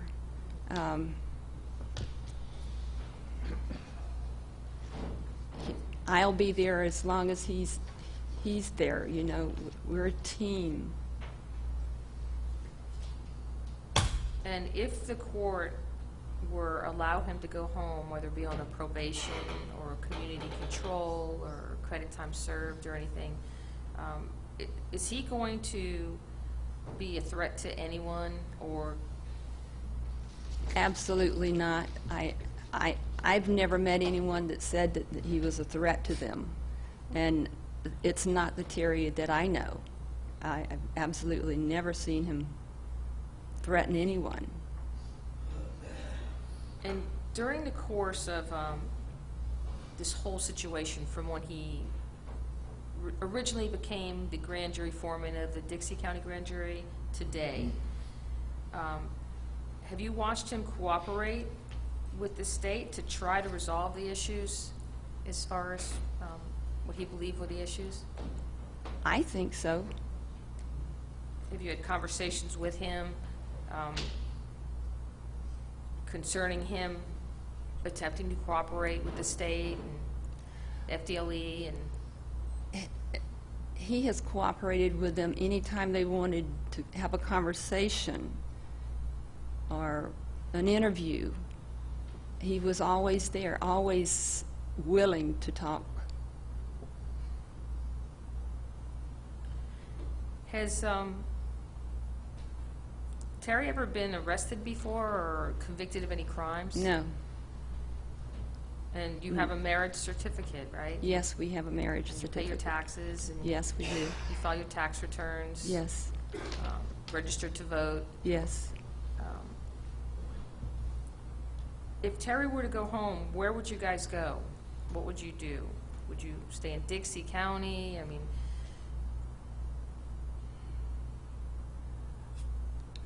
Our home is here. you own land in Dixie County? We own land in Dixie County, yes. And currently, are you guys staying, or you right now, are you staying with a friend on her farm? I am staying with a friend it's not in Dixie County at the present time. That's because it's just me. If the court were to allow your husband to come home to you, where would you guys go? Would you, I mean, you live in an RV, right? Yes. Would you guys want to stay in Dixie County and keep building your life here? Or would you stay in an adjoining county, or have you even thought about it? We have property here. We really have not discussed that to any degree, but, you know, this is home. Have you had conversations or strike that? Did Terry ever tell you that he believes in the Constitution and, you know, the American way and fighting for truth and justice? That's Terry Trussell, yes. He believes in the Constitution, and he believes in our country, and he believes in the American way, yes. And have you ever had conversations with him about his belief in the jury system and the way America, you know, has set up a jury and how they operate? To some degree. Does he believe in the jury system? Yes. Does he believe in the legal system? Of course.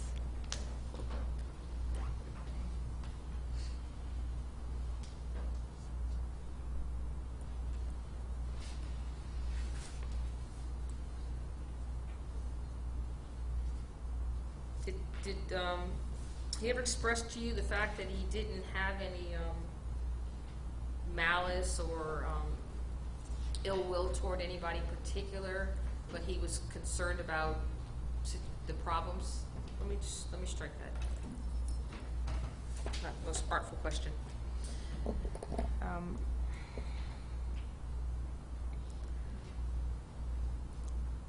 Can you just tell us a little bit about Terry's prior work as a bondsman?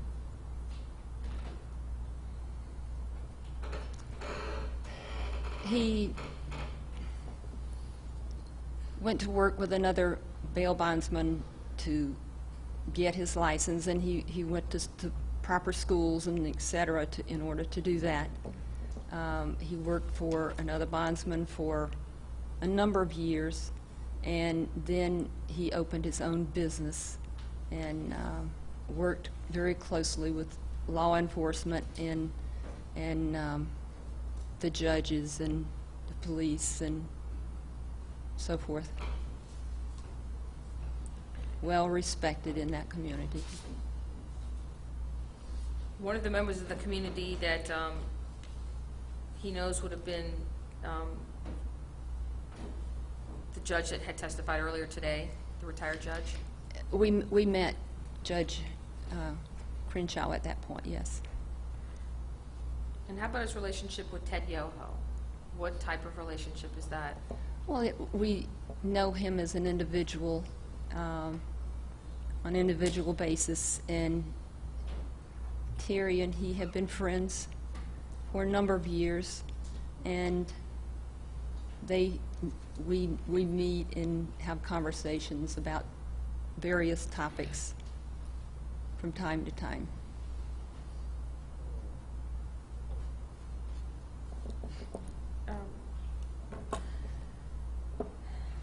Do you have anything you'd like to tell the court about the sentencing you would like for your husband in this case? And Well, naturally, I would desperately like to have my husband home. There is a mountain of debt that we have to pay. Terry is very sorry about all of this. He would never do it again. I don't think he understood from the beginning that it was unlawful, anything that he did. And would sincerely like to ask that you keep that in mind and let that influence your sentencing. Thank you, ma'am. Any inquiry, Mr. Meggs? No, sir. All right, thank you. Next witness.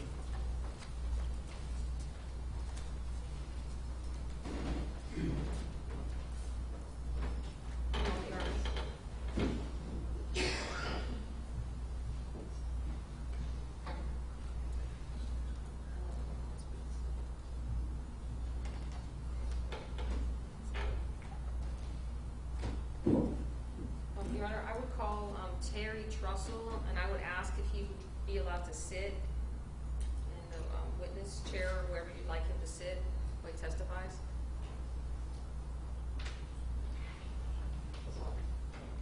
If he'll keep his voice up, he can stay where he is. I think there's a microphone. Make sure that microphone's on. This digital will let us know if they can't hear you. All right, Yes. go ahead. Can you hear me? Is it on? Is the microphone on? Is it working? Okay. State your Thank name you. for the record, please, sir. I'm sorry. State your name for the record. My name is Terry Trussell, and thank you for letting me sit. One moment, Your Honor.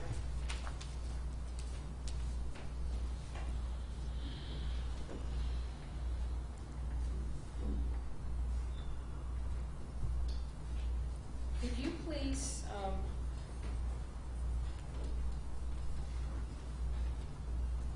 tell the court a little bit about your history with... I'm afraid you're not going to pick up, though, Ms. Garcia. I think you need to go to one of the podiums. Maybe go to that podium. Share. No, let her go to a different microphone. May I have a moment, Your Honor?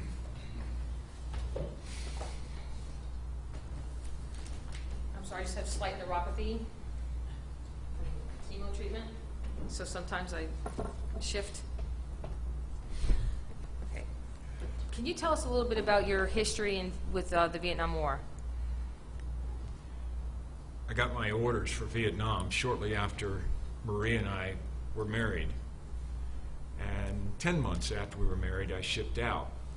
I had a back injury in the military that caused them to hold me at the Presidio in California. It's just outside of San Francisco, overlooking San Francisco. It's an ancient military base. And that was the collection center, I guess you might call it, for Vietnam veterans that were severely injured in battle. They were brought there either as amputees or to have amputations and be fitted with prosthesis.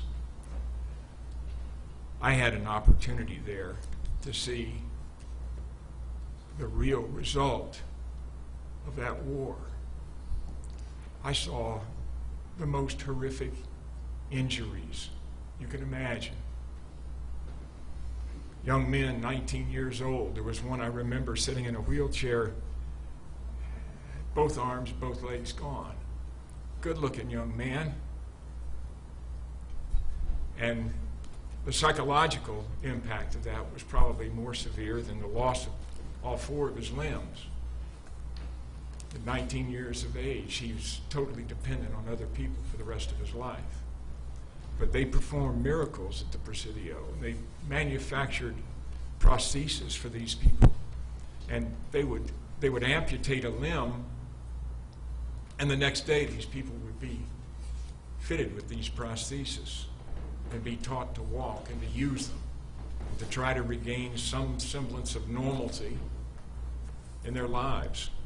I spent a month there watching this, and I spent time in the laboratory where they constructed these prostheses. And the impact on me was very strong, not just from the standpoint of the devastation of the war, but the hope that was brought by the people who came in and helped, who did the work beyond what normal people would do. And it was a very inspirational time for me in two directions. One is that we all need to contribute.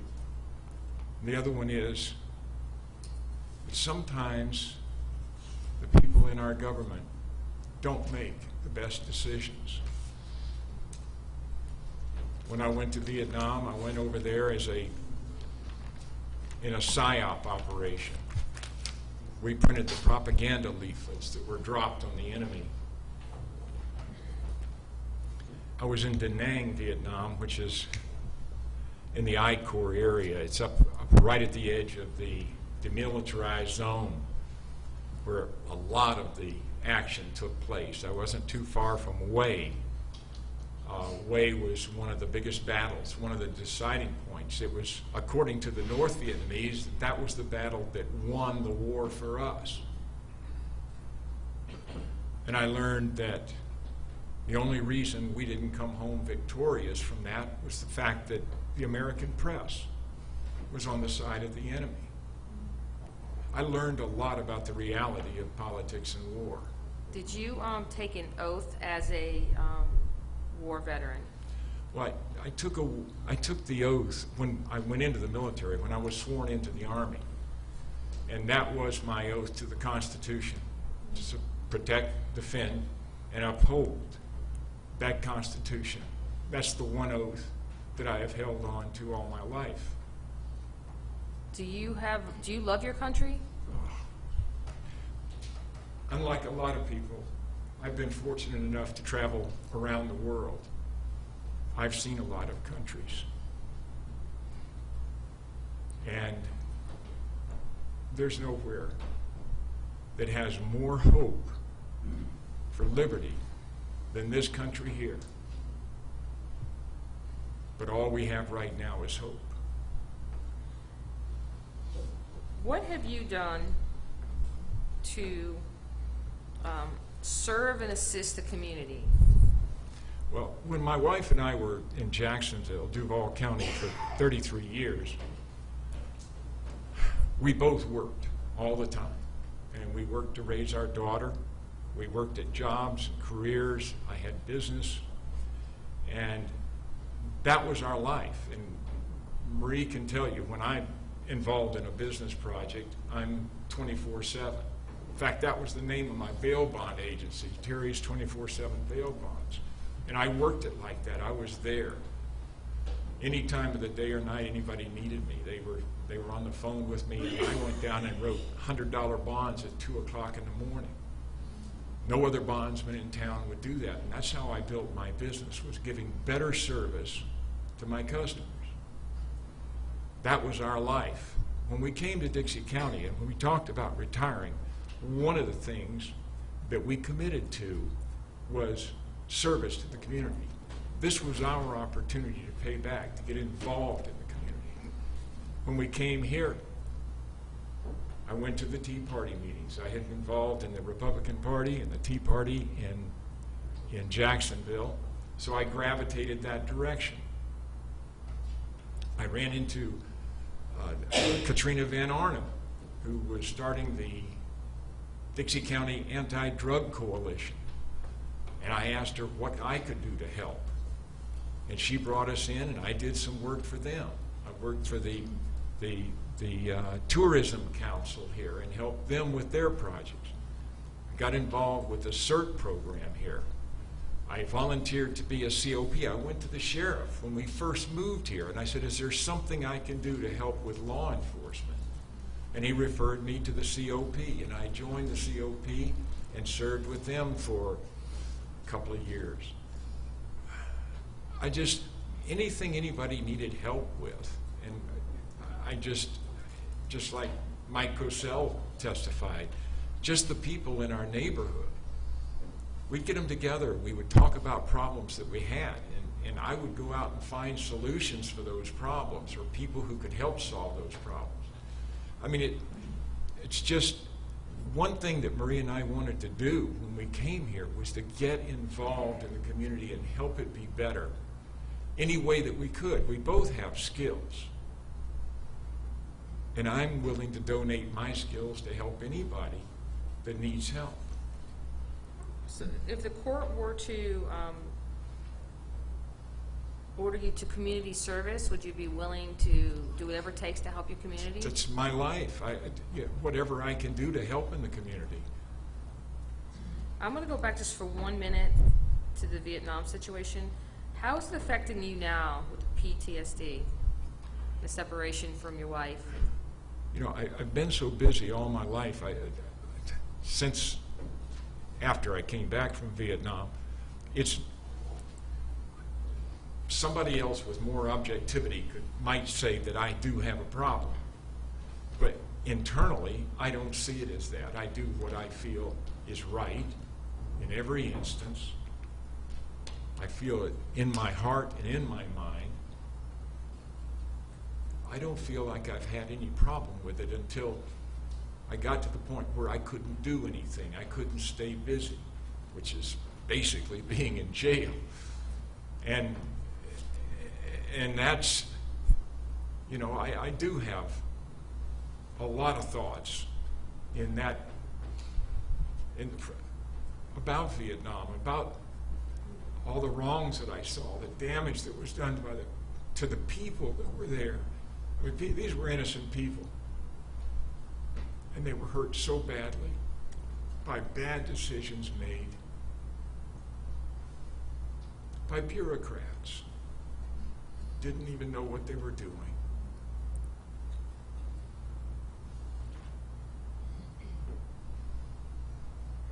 Can you tell us a little bit about your relationship with your wife? Oh. And then your child, but not too long. I know it's hard because it's 50 years.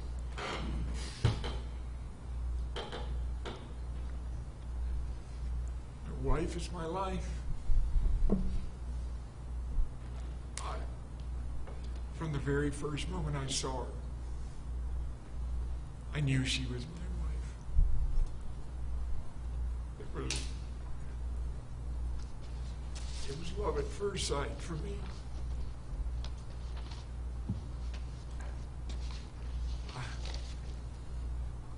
I feel like we've been together forever, not just during this lifetime, through all time.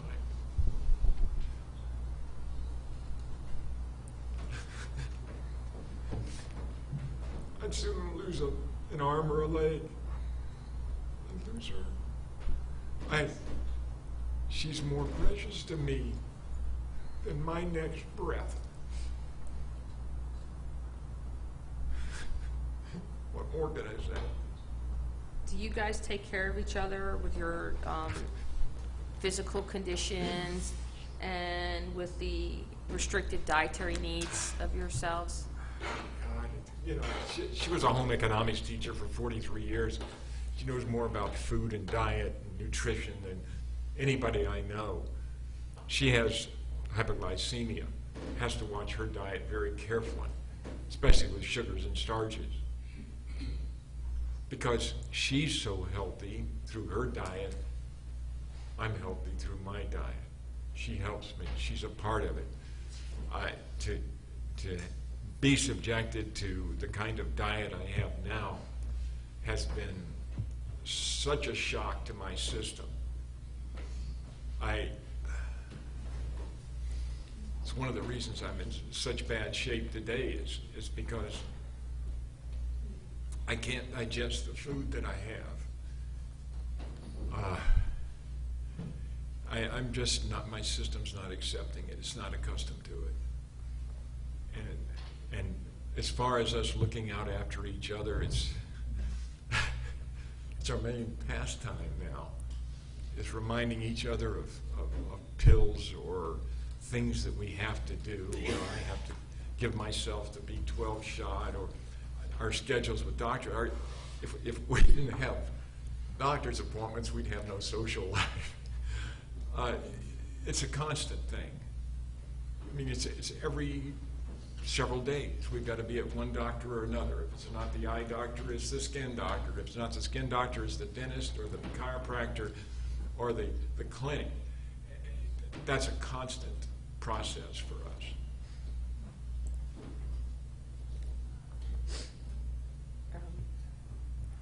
How is she doing without you at home? I don't even want to think about it. How would you better serve the community and society if you were outside, living at home, versus being in prison for life till you died? First of all, I wouldn't be a burden on society by being in prison. It costs, I think, $36,000 a year to house a prisoner. I live cheaper than that on the outside, and I'd be supporting that on my own. What would you do to better serve the community and society? What could you offer? First of all, not being a burden on society. Second of all, I still have an interest in the community. I know that my interests may be curtailed by the fact that now I'm a convicted felon. But I would volunteer with anybody that needed me. I could work with my church. I have the energy, I have the intelligence, I have skills. To lock those into a prison would do nothing to benefit society at all. To have me out, at least I'm available to people who could use those skills.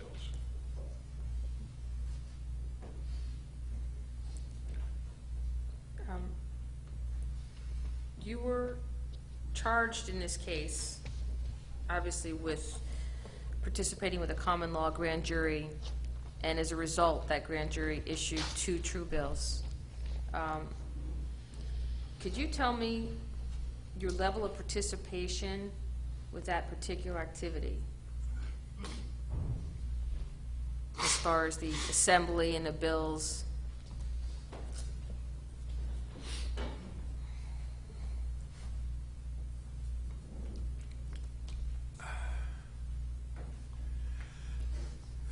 I'm trying to think of the starting point on this.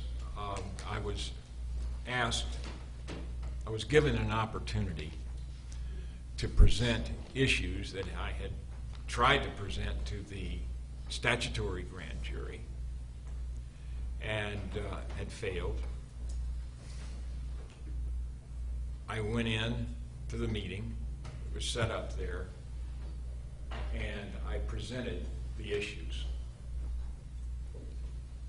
After it was over, I was done. The next day, the people that had put the jury together, it was really just a demonstration. They called it a jury to kind of give it some symbolism. But I was called by the people who had put it together, and they said they had determined that they wanted to submit these true bill presentments to primarily the sheriff. And I said, okay. Now, I had worked with Sheriff Hatcher before. I had no problem going into his office and handing him papers and speaking with him. I enjoy any interface I have with my local representatives. So were you one of the 25 people that were part of this decision to express the opinion? I was part of it from the standpoint that I made the presentation. I acted as they asked me to act as their foreman, which really was nothing more than standing up in front of them and giving them the information that I had tried to present to the statutory grand jury. At the time that you did take it to the sheriff, did you know you were committing a crime? Certainly not. I thought we were just, really, we viewed it more as a petition, just something to get a point across in writing rather than just talking to a public official, because we being the Tea Party people and the people who wanted these issues brought to attention of public officials, had talked till we were blue in the face with no avail.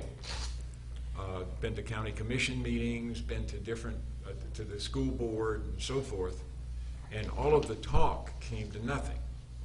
So they wanted to have something down in writing that expressed in very strong terms how passionate they were about their views. And the intent of the thing was to get this point across, to have it on a piece of paper, so nobody could kind of wiggle it around and say, well, maybe. We wanted it down on a piece of paper, and that was it. And the intent with the sheriff was basically a crime report, for the sheriff to take a look at it and say, okay, you say these people did this. Now, how do we go about investigating it? That never happened. And as you sit here today, and you're obviously aware of the fact that you were convicted of creating a simulated legal process. Correct. Do you have any remorse to the participation in assisting with the creation, or not assisting with the creation, but being involved with the assembly of people or the documents? I have very, very strongly mixed emotions about it. In one sense, I feel what I did was the right thing. In another sense, it's like, okay, I did it the wrong way. But it was not with any understanding that anything that I would have done in that process would have been a violation of any law. And even after going through my trial, reading the statute myself, and I realize I'm not an attorney, so I don't have the training to understand what laws mean, I still don't know what a simulated legal process is. I don't know how I could have possibly violated that without any intent and with no consequence, other than I got prosecuted for it. But sitting here today now, and you've heard the testimony, of Mr. Siegmeister and the different witnesses, the Chief Justice, the Chief Judge, how do you feel about what your actions did to them as you sit here now and you've thought about it?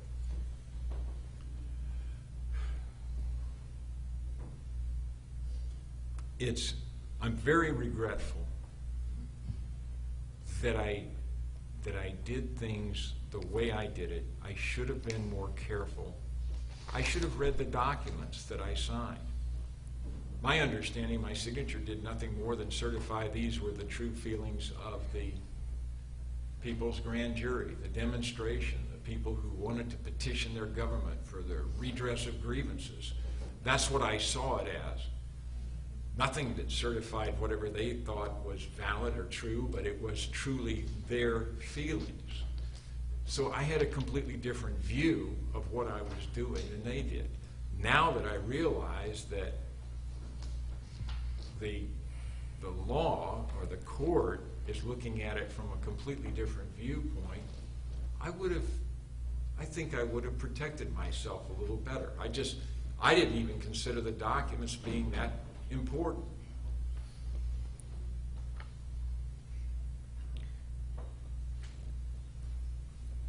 Did you cooperate with the state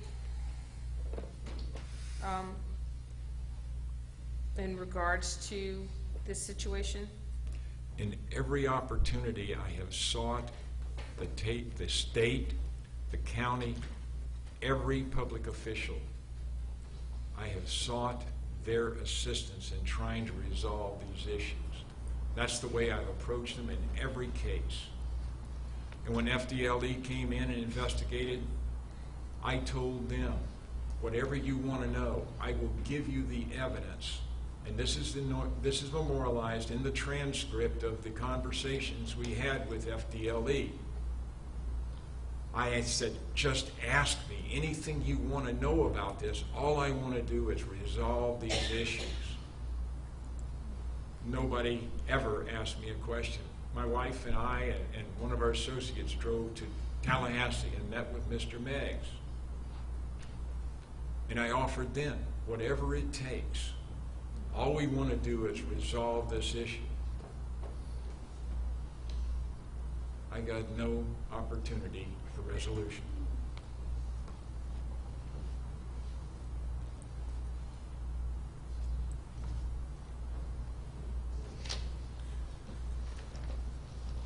I know you did read the statements of the state attorney that were in the PSI report. Yes. Could you tell the court how you feel today about the grand jury system? The, Dixie County, not just specifically, the grand jury system, your beliefs in the court, in the system, and what respect you have for it? I'll be very, very candid with you. When I got the call to come to jury duty, I thought I was going to be on a regular jury. When I found out I was being chosen for the grand jury, I was excited. I thought, this is a great opportunity to learn something. I've served on other juries, a federal jury and a civil trial. And I found them to be the most rewarding civic project I ever undertook.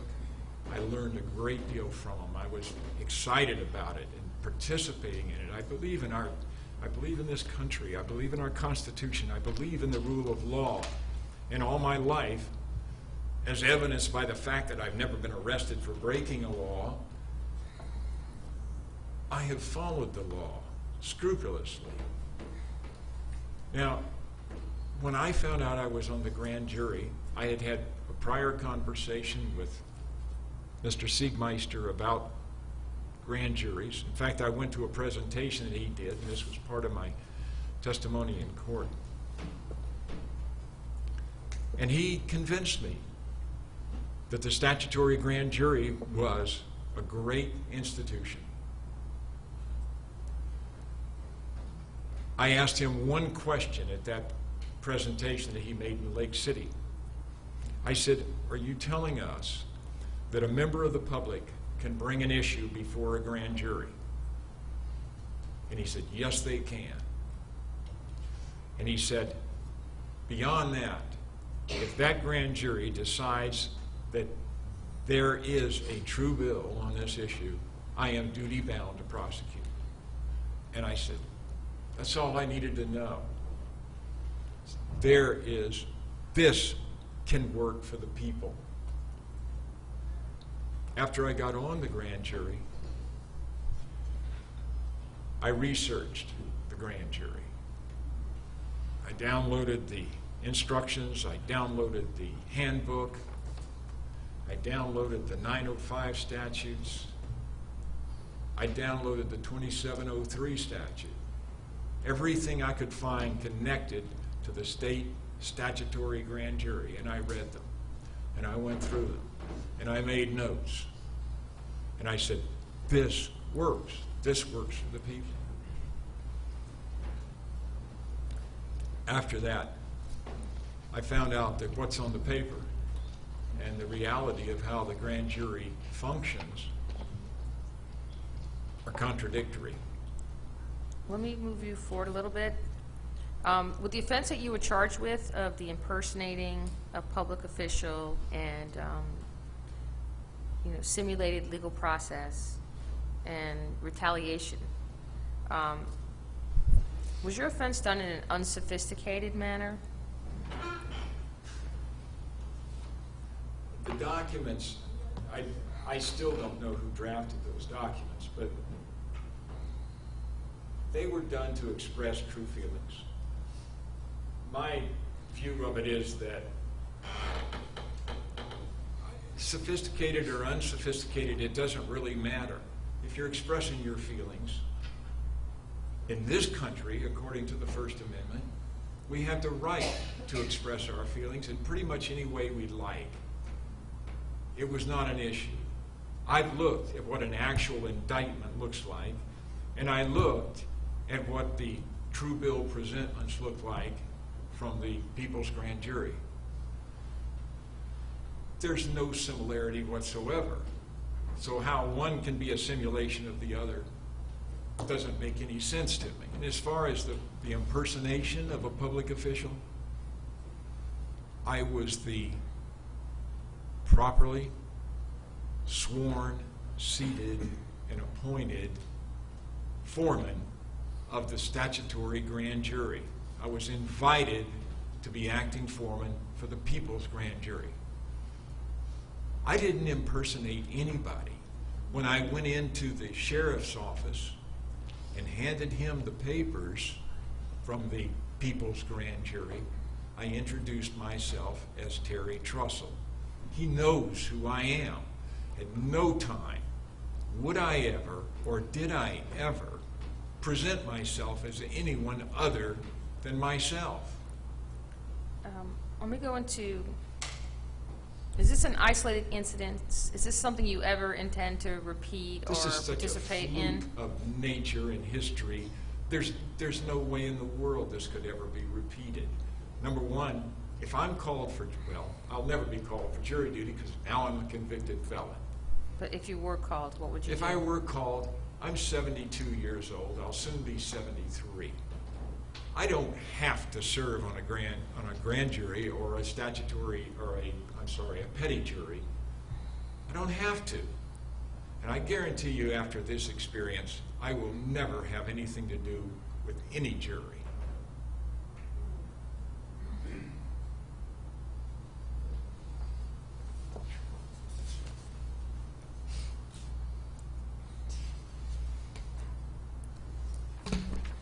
You heard the testimony already from Marie, your wife, and from your son-in-law concerning your medical history and conditions. Without repeating what they said, can you supplement and provide the court with what he needs to hear, or the court needs to hear, about your medical conditions, how they've changed?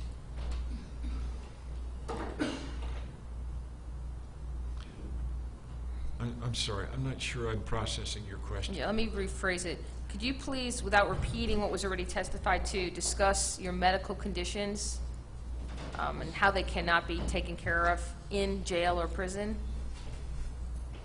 Well, because they, number one, in jail, they haven't been taken care of. I had to fight for almost a week to get my blood pressure medication straightened out. They wouldn't take my word for it for how my medication had to be taken in combination. They insisted that they knew better to separate my medications. And according to the regimen that's been established for me, I have to take medications at the same time. Otherwise, they do me no good. I had some serious problems in the first couple of weeks, and I'm still having repercussions from it, trying to get my blood pressure under regulation. The problem with the prostate medication is still a problem. It's livable, but it's still very inconvenient.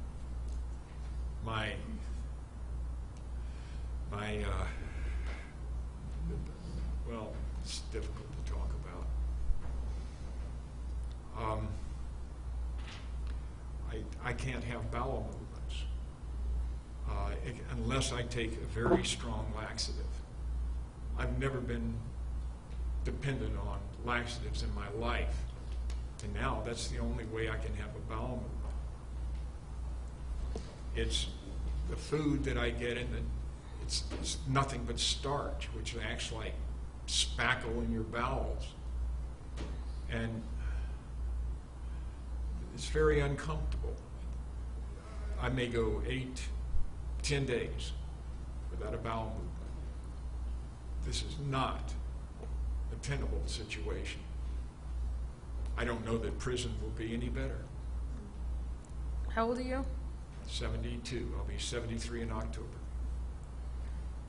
Is it fair to say that your physical and mental condition are not good? You know, being a man and having served in the military, I harbor this belief that I'm bulletproof. I'm fast realizing I'm not. I don't like to admit to my physical frailties. I like to believe that I can do anything. But I know my hearing is bad. Because of my hearing, my balance is not good. Because of my paralysis in my lower left leg, I can't tell where my foot is. So if I misstep or if I'm a little off balance, I stumble. I've fallen several times in jail. I've fallen out of jail. Fortunately, other than my shoulder injuries, which were in 2013, actually 2012, it took me a while to get the surgery set. My shoulder injuries were caused by a fall. And I am not very good on my feet. Is it fair to say? When I was holding myself up on this railing, I mean, not only to be paralyzed in one leg, but to be shackled. And I'm wearing sandals, which will not stay on my feet, so they're falling off. And that's caused me to stumble a number of times. Were you actually hospitalized when you were put in jail for the failure to appear? That was the first mix-up with my meds, my blood pressure medication. I passed out at the top of the staircase in the pod, and they took me to the hospital and brought me around and ran a full battery of tests on me. And I was there overnight. Is it fair to say that you're beginning to demonstrate severe signs and symptoms of the aging process as a result of the conditions that you're in? I don't want to admit that. I'm afraid it might be true. And are the conditions more degenerative and progressive than they would be otherwise? I'm not getting any care. I'm not getting any food. I can't even get drinking water in the jail, except at meals. If I can get 3 glasses of water a day, that's about it. And my medication requires me to have 6. I'm so dehydrated, the veins are disappearing in my arms and my hands. Do you feel your conditions can improve under any circumstance being incarcerated? I don't see how. No. At my age, look, in that jail, there are no handicap facilities. Nothing. Prison's not going to be any different. The shower in the jail, to me, is a deadly weapon. There's nothing. If I lose my balance in that shower, I'm hitting concrete all the way around me.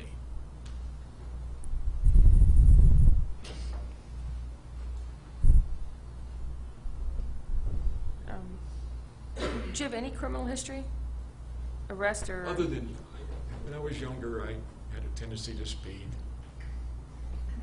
I had driving, I got speeding tickets. Well, it's not criminal. I'm talking about any felonies No, or there's misdemeanors. nothing in my background. I've never done anything to violate a law. I've been scrupulously observant of the laws and of other people's rights, which means more to me than the law.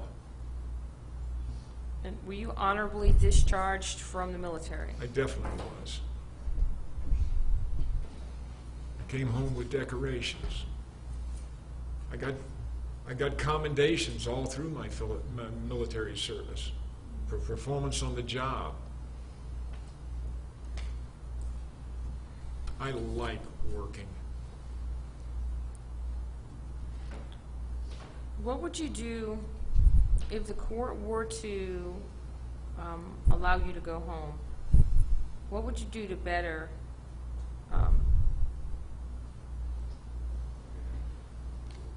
society at this point? Well, I would continue public service. One of the things, my wife didn't bring this out, but one of the things that inspired us so much about Dixie County, we came here at the time they were fighting so hard to preserve the Ten Commandments on the steps of this courthouse. We saw the people of this community come together and fight for a common goal, something that they knew in their hearts was right, and the rest of this country said, you can't have it. And they stood up and they stuck their thumb in the eye of the rest of this country. They stood up against all odds, and they kept that Ten Commandments. And my wife and I saw that, and we said, this is the kind of community we want to be involved in, where people know the difference between right and wrong, and they know that their rights are theirs and cannot be trampled on by anybody. That's what inspired us to come here. And we wanted to join that same spirit. And that's what we did. If the court were to put you on probation, would you honor all the terms and conditions of that probation? Certainly. But I honor and observe the law. And if that's what the law says I need to do, I will do it. If we need to live in Dixie County, we'll live in Dixie County. If they want us out of Dixie County, we'll go out of Dixie County. Look, right now my fate is tied to what this court desires of me. I'm not only honor-bound, I'm duty-bound to follow that. I have never violated any order by any court. I wouldn't do that.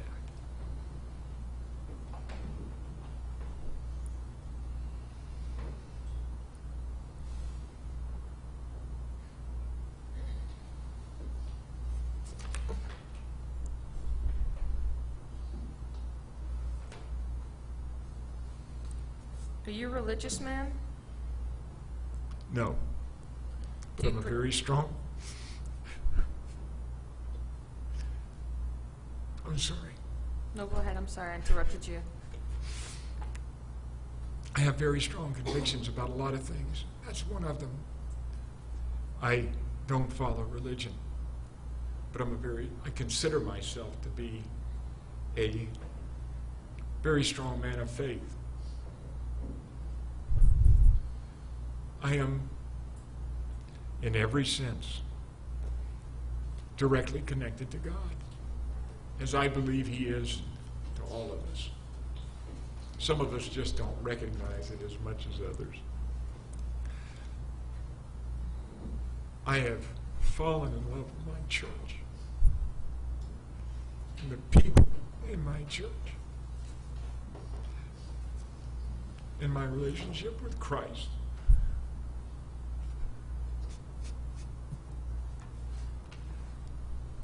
This is my life.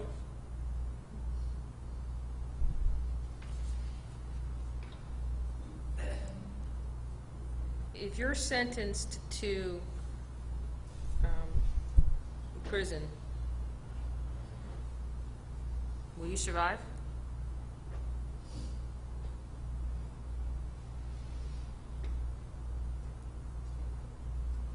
I don't know. I don't know.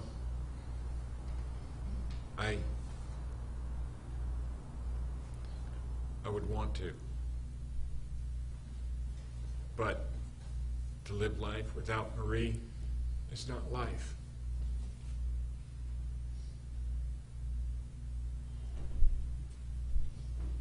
May I have a moment, Your Honor? No. Thank you.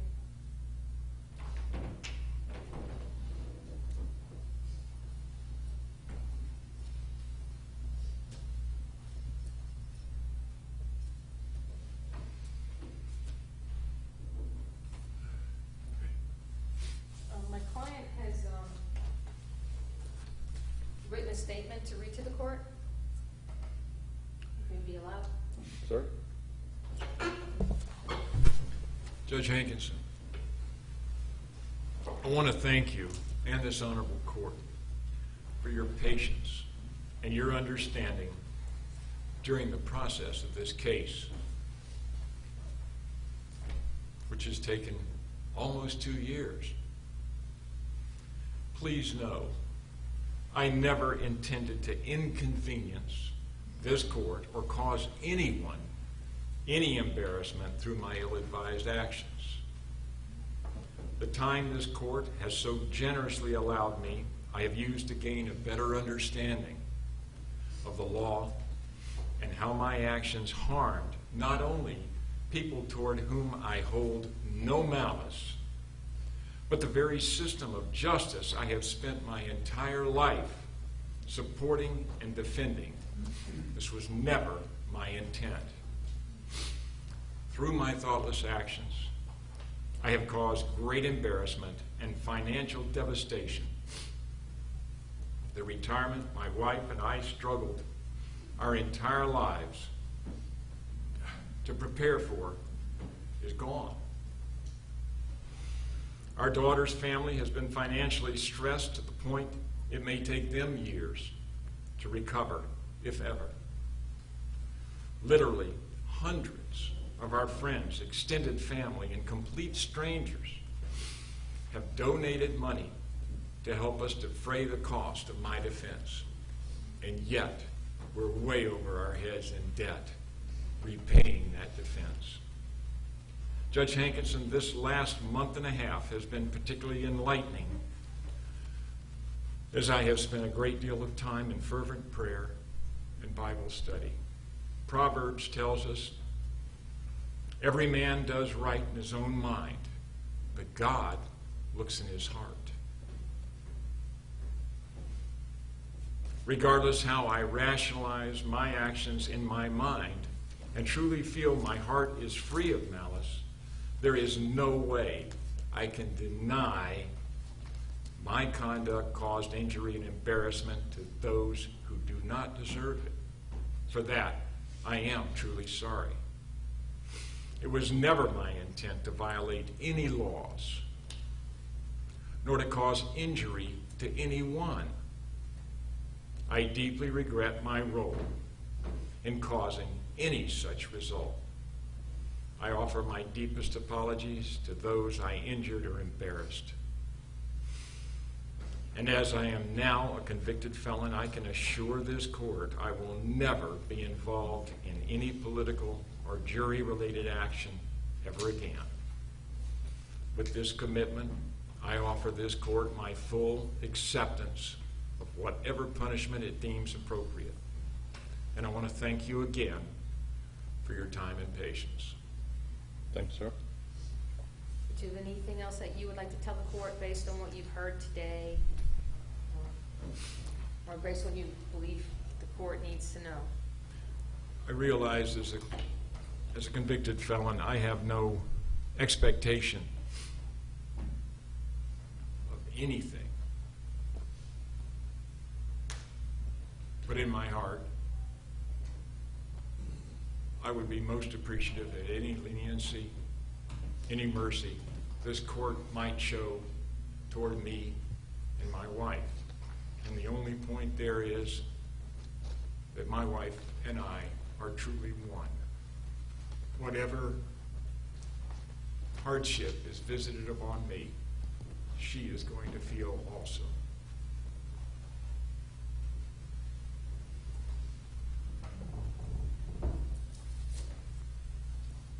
Further, Ms. Garcia? Any inquiry, Ms. Meg? No, sir. No? We through, Ms. Garcia? I'm sorry, Your Honor? You through?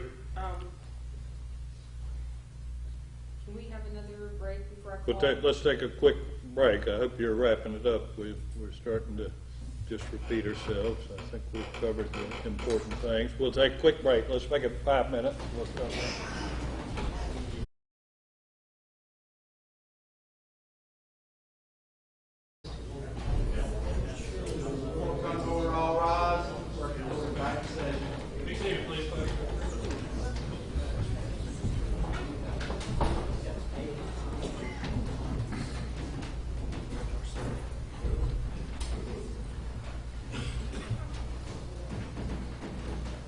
Anything further, Ms. Garcia?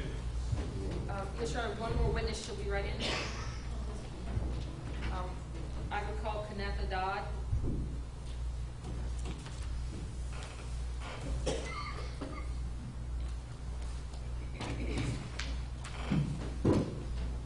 State your name for the record, please, ma'am. My name is Canetha, Canetha, Trussell, Trussell, Dodd, Dodd. I've read your letter. Do you have something further you wish to tell me today?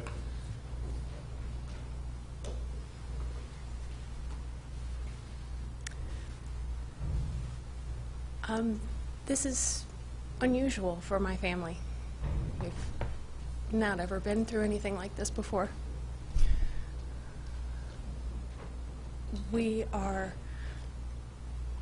a very small family, as you know, and because of that, we rely on each other a great deal.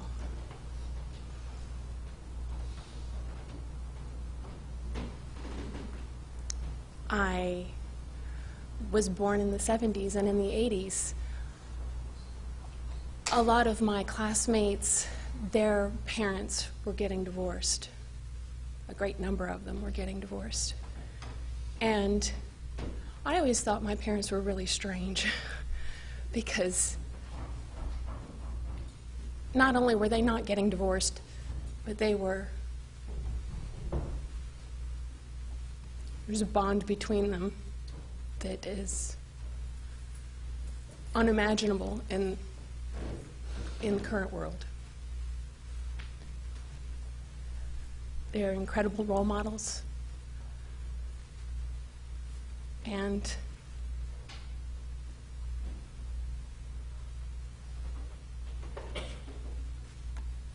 one without the other is unimaginable.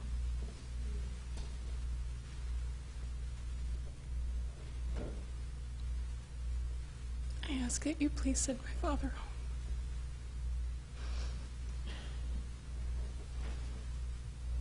Further, Ms. Garcia. What remorse has your father shown and discussed with you in relation to what this has done to the courts and the system and the family?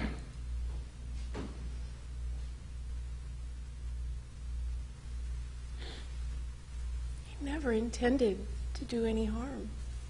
It was never his intention to harm anyone. It never has been.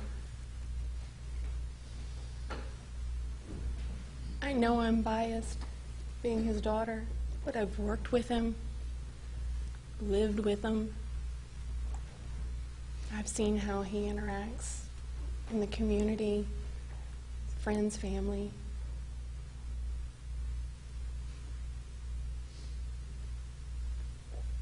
I think it pains him greatly that that his actions have brought any sort of pain or suffering to anyone. That goes against his very core.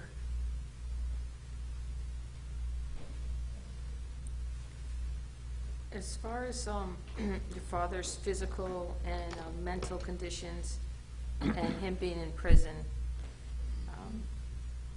how do you feel about the effect of prison on him and what would happen to him if he is incarcerated?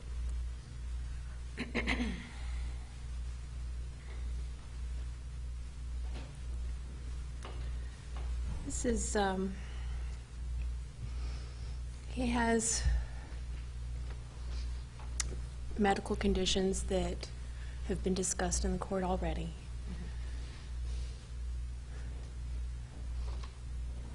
It's already been discussed that they look after each other, and they do, very much so.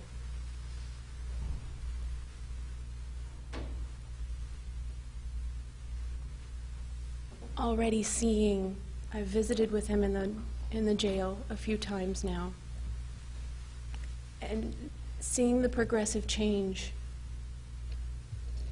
has been remarkable. And that's only in the last, 5, 6 weeks. I don't want to imagine what any longer periods of time would do.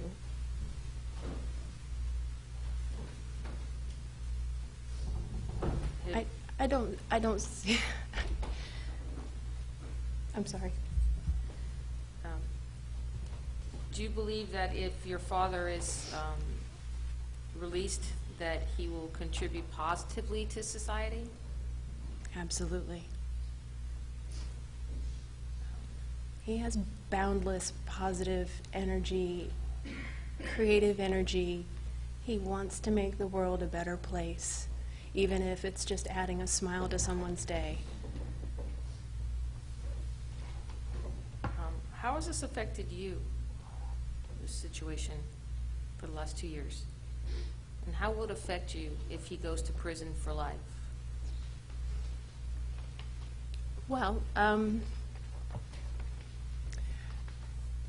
my parents tried to protect me from this when all of this first happened.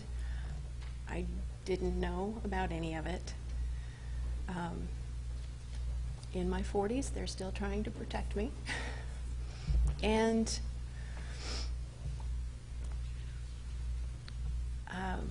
when he was arrested, rearrested in this courtroom, I received a call, and my mother asked if I could come.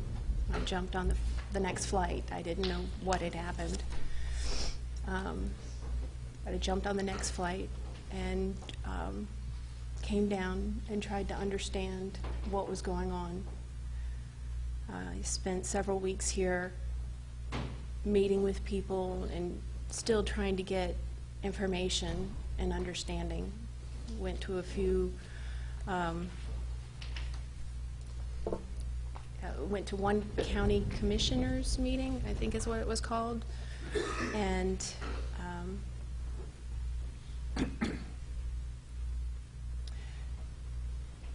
there's been, my husband and I both have been contributing our time and finances to help out with this case and to help my parents get through this the best that we all can. It's been very disruptive to my work in D.C., but when it comes to your family, who cares? You'll do anything.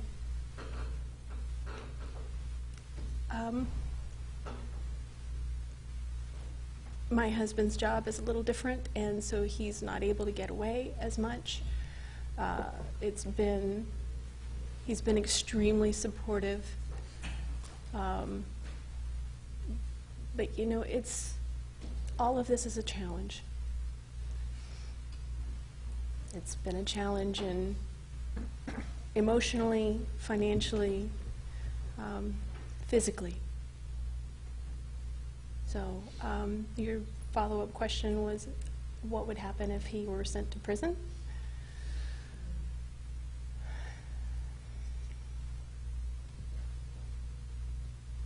I can't fathom such a thing.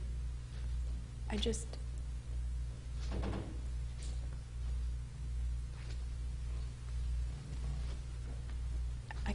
can't even imagine.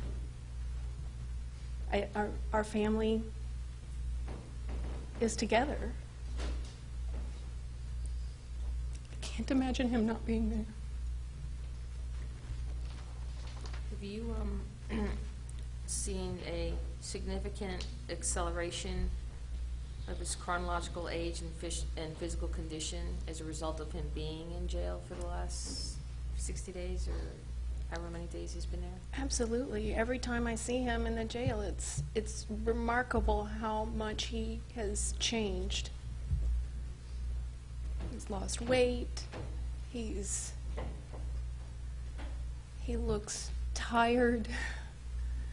He looks grayer.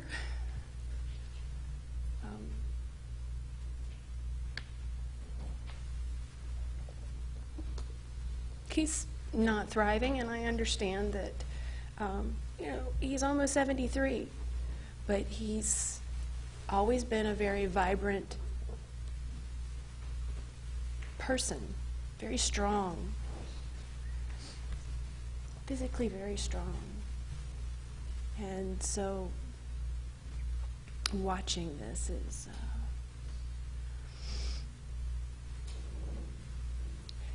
it's happening a lot faster than I would have expected, and I can only attribute that to where he is and his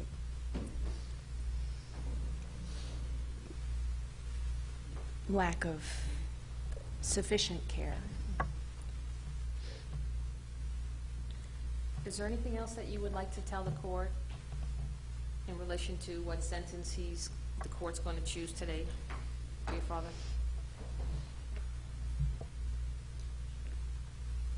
I think my father has made it clear it was never his intention to violate any laws, rules, statutes, ordinances. He never has. It's not in his nature. I think he regrets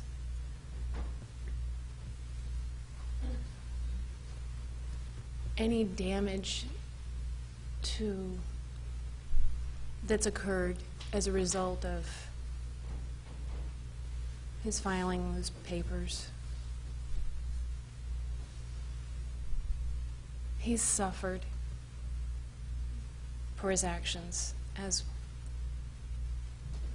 everyone in my family has at this point. I really ask that you show mercy and send him home where he should be. We need him. Please. Thank you, ma'am. Any further witnesses, Ms. Garcia? Have a moment, Your Honor. Mr. Meigs? No. All right. Ms.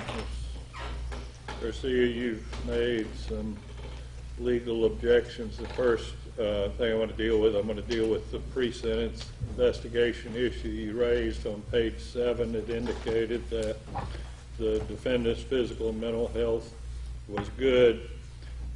I'm going to strike that, and I'm going to indicate the court declines to determine the defendant's physical and mental health. DOC can make its own determination. Frankly, there's been an awful lot of testimony about health conditions, but frankly, there's no competent evidence here today as to his health, and frankly, that's not a matter that the court needs to determine. So I'm going to file this as an amended pre-sentence investigative report. That is, the report should be submitted to the Department of Corrections if that's my determination. You wanted to argue your departure issues?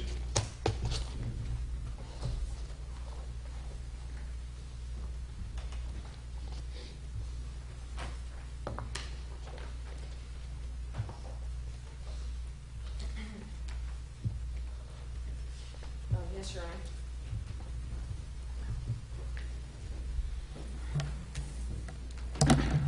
We're seeking a mitigation, Your Honor, of the sentence.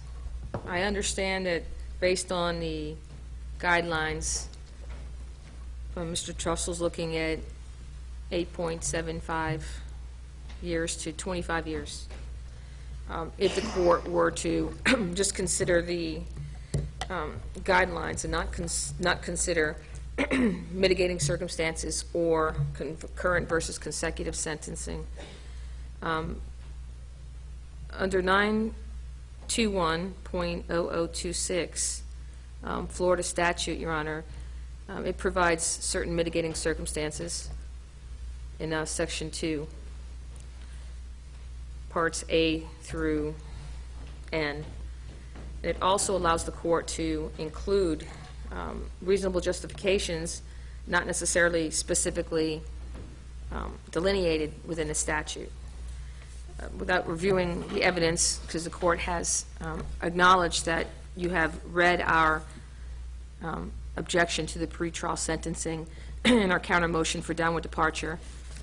And you've acknowledged, the court has acknowledged that you have reviewed and considered all the letters and the testimony here today. We believe that there are mitigating circumstances that we would like the court to consider. This act that's the subject of the prosecution, my client was not the only person that was involved in this purported criminal conduct. There were a group of people that got together who believed they had a right under the First Amendment to assemble and express their opinion. So my client was, or Mr. Trussell was almost as an accomplice to the offense, or a relatively minor participant, as the testimony had shown, that he was one of the 25. He had signed at the request of other people and had not organized or drafted the true bills at issue. I know at trial there was different testimony in relation to his actions as the statutory grand jury foreman, Dixie County, and as to the embarrassment to the court and other issues like that, and as to reserving the courtroom. But I don't believe that those were what he was charged with. He was charged with simulating a legal process, which would have been the two true bills of the common law grand jury. So I'd like the court to consider that the testimony that appears to have made Mr. Trussell more of an aggressor in relation to the statutory grand jury foreman is not the crime we're here for today. So a lot of the surrounding circumstances and embarrassment and you know, specifically including the statement that was made by the prosecutor in the PSI, it deals with the statutory grand jury, which is not what we're here for today. Now there was testimony, obviously, concerning Mr. Trussell's feelings about that and other people's, but again, that's not what he was being charged with. He was charged with the common law grand jury issues.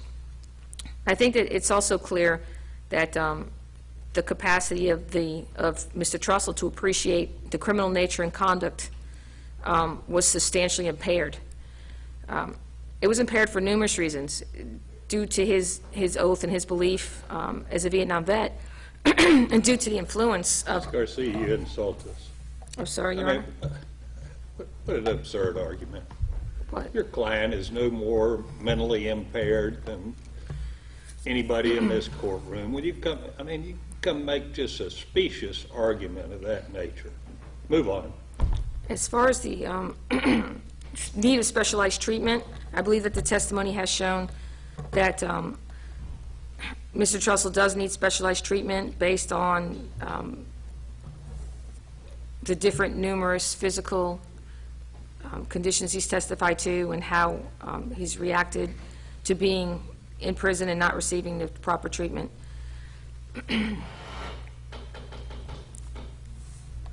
Also believe the evidence has shown that the offense was committed in an unsophisticated manner.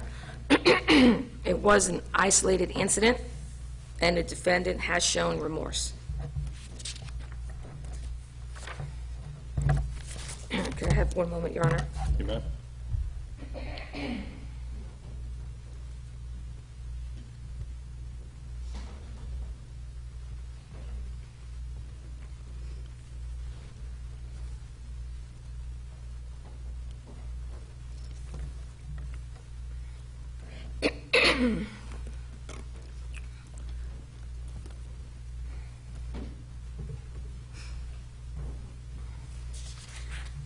Our motion does speak for itself and set forth the different statutory grounds and case law in relation to the downward departure, Your Honor.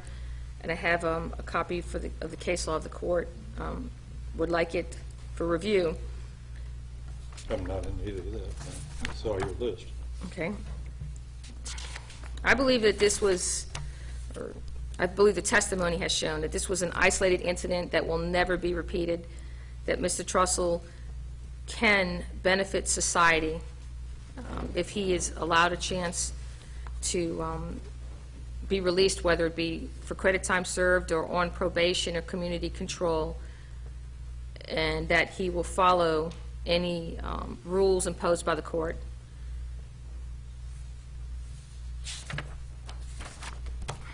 What are the net non-statutory mitigating circumstances that you assert are basis to depart?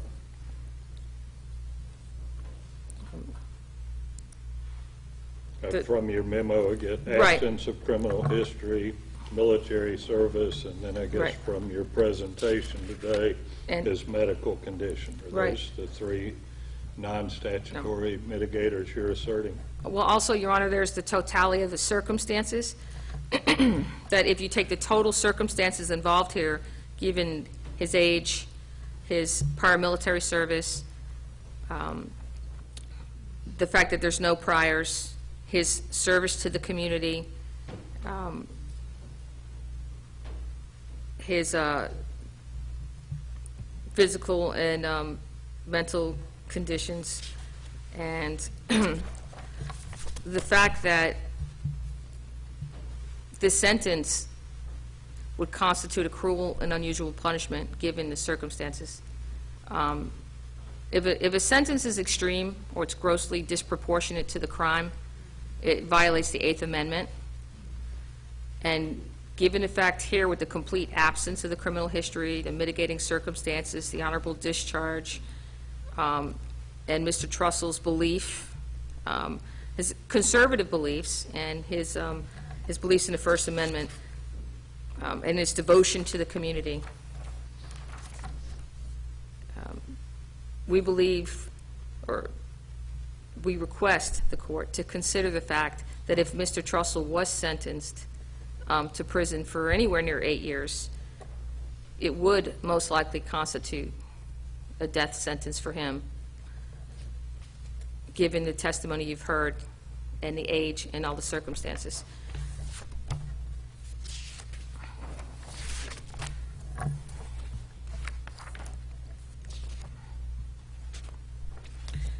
Further, there's testimony, Your Honor, that not only is the defendant of advanced age, not so good physical condition,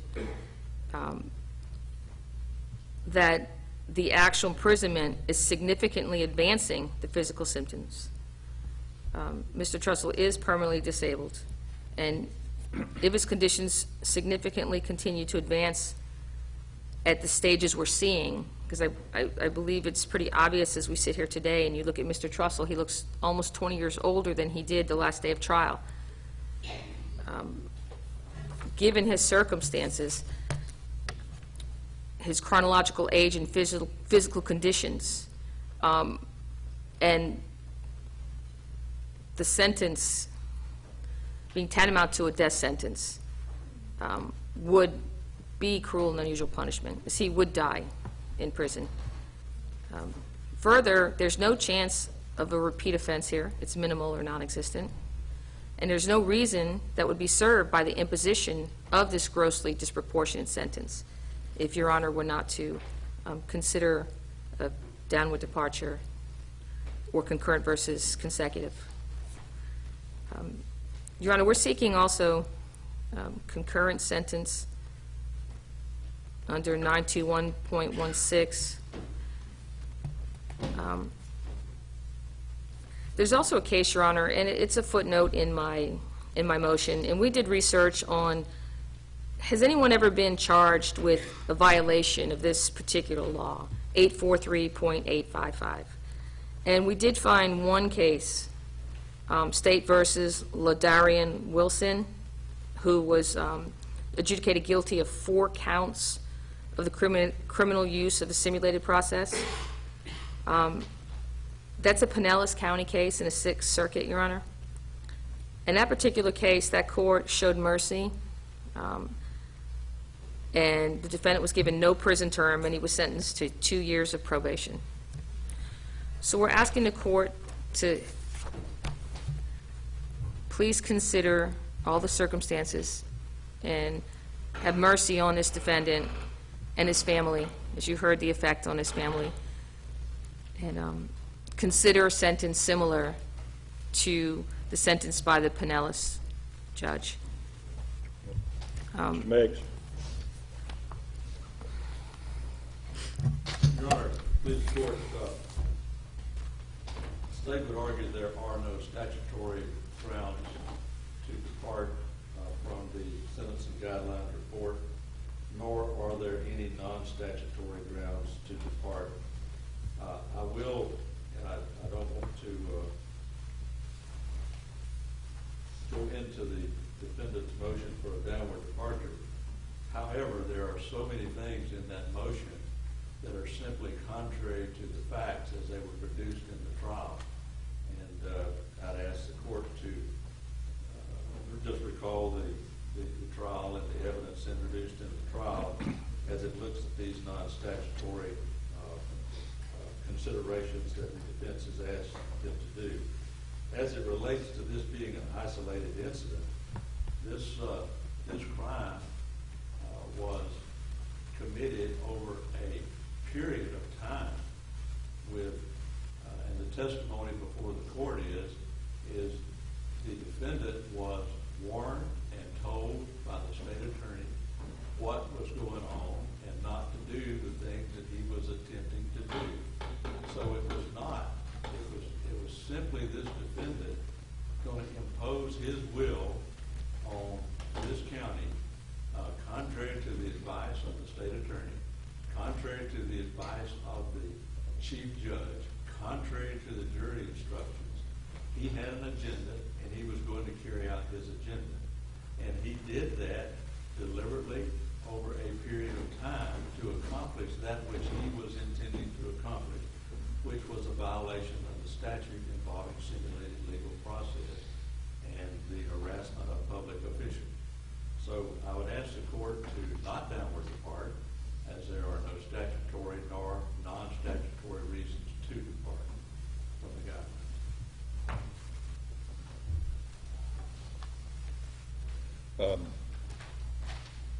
Let me go through each of the grounds asserted by the defense. I do not find it's been established that the defendant was a minor participant. I certainly don't find that he suffers from some mental impairment that substantially impaired his capacity. That's an absurd argument.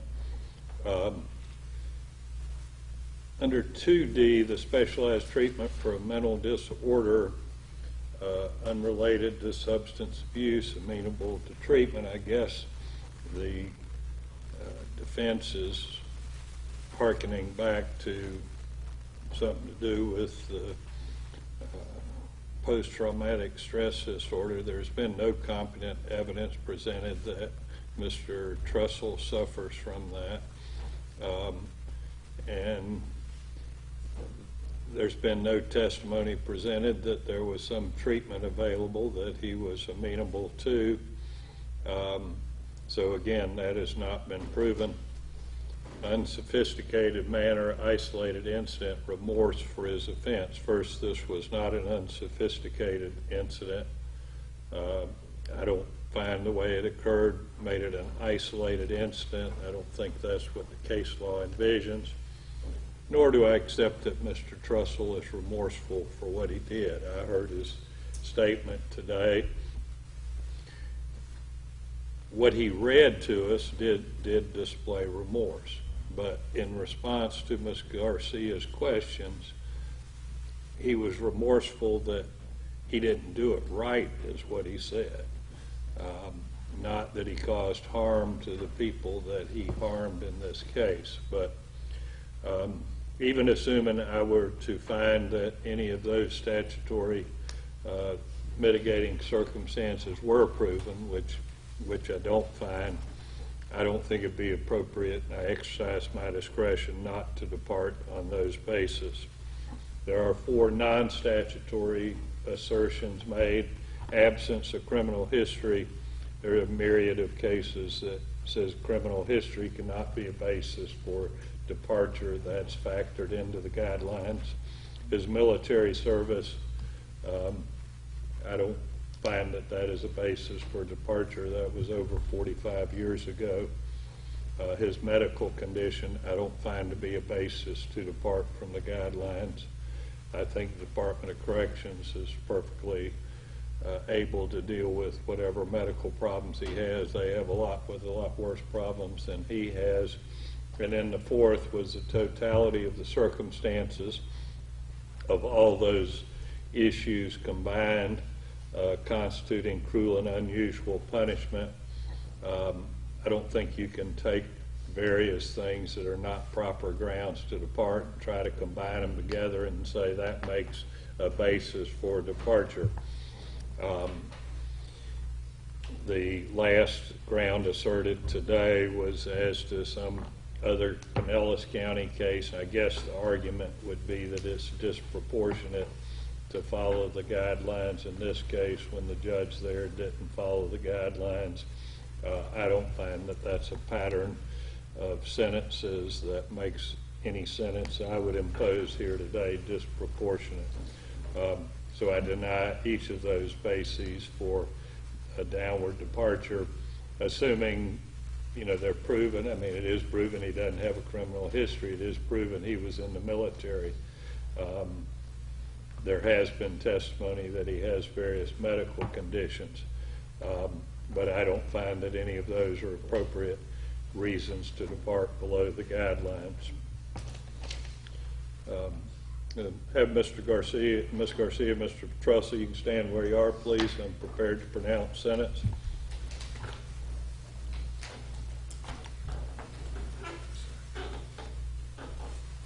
I've pondered what I might say. I'm not going to respond to the many comments that were made in the various letters and stated here in court. Many of them were erroneous. Many of them were simply attacks on the system. I'm not going to try to respond to each of those. I would simply say, Mr. Trussell, you're blessed with a lot of good friends. You should be proud of that. You're blessed with a nice family that's very supportive of you. I feel bad for your family, but they're not the ones here before me for sentencing.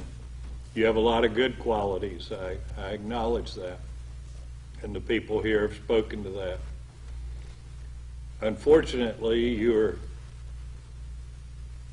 taken with the belief that you have been ordained with the ability to decide what is right, and believe only your determination as to what is right governs. Only your opinion as to what is right counts. I mean, I've heard all this talk that he really wants to do the right thing. Well, that's probably so. But in your mind, you are the only one that can determine what is right, and that is your guiding principle. Frankly, in my estimation, you do not care what impact your actions have on other people who do not share your opinion of what is right. I heard what you said today, and I hope you really mean that. But many of the comments in the letters talk about this being a victimless crime. This was not a victimless crime. When you publicly accuse political officers in a manner appearing to be official, as you did in this case, of 15 to 20 various serious crimes, it impacts those people. It is not a victimless crime. They are impacted, and the legislature has seen fit to make that against the law. I do not share your view that I alone am ordained to decide what is universally right. My role is to preside over this case. We picked a jury of your peers to decide this case. To the best of my ability, the jury was properly instructed. This jury found you guilty of 5 serious felonies. I accept that verdict. It's now my role to enforce this verdict. The legislature decided guidelines. These guidelines are to be followed absent legal cause to depart. The legislature has determined that punishment is the number one criteria for the court to consider. It's not my job to write the laws. It's my job to try to follow the laws and enforce it. I don't try to substitute my personal view of what is right to be substituted. I've determined there's no legal basis to depart. Therefore, there is a minimum sentence required of 105 months Department of Corrections. And I may have cut you off. Was there anything further that you wanted to say on sentence, Mr. Meggs? No. Anything further, Ms. Garcia? No. Based upon the jury verdict in this case, I do adjudicate you guilty of counts 1 through 5. I sentence you to 105 months Department of Corrections. Give you credit for 67 days served. Impose costs of $420, $50 public defender application fee, and $100 cost of prosecution. I've considered imposing costs beyond this for the process of the court, for the cost of the investigation. I've decided that those investigative type costs would largely fall as a burden on the wife and the daughter and not upon Mr. Trussell, so I'm going to decline to impose investigative costs or other additional court costs. I also considered a term of probation. Frankly, I don't think a term of probation would serve any useful purpose. Therefore, that would be my sentence. It would be the same sentence on each count to run concurrently. That's 105 months. That is dictated by the guidelines. I understand these are third-degree felonies, but based upon the guidelines in the case, the minimum guidelines becomes the maximum sentence. Does that leave anything outstanding? No. Anything from the defense? Not today, Your Honor.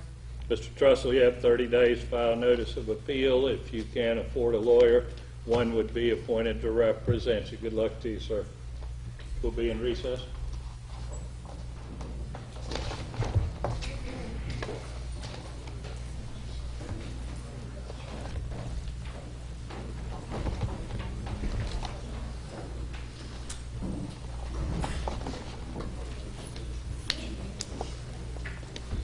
You bring the documents to the Senate.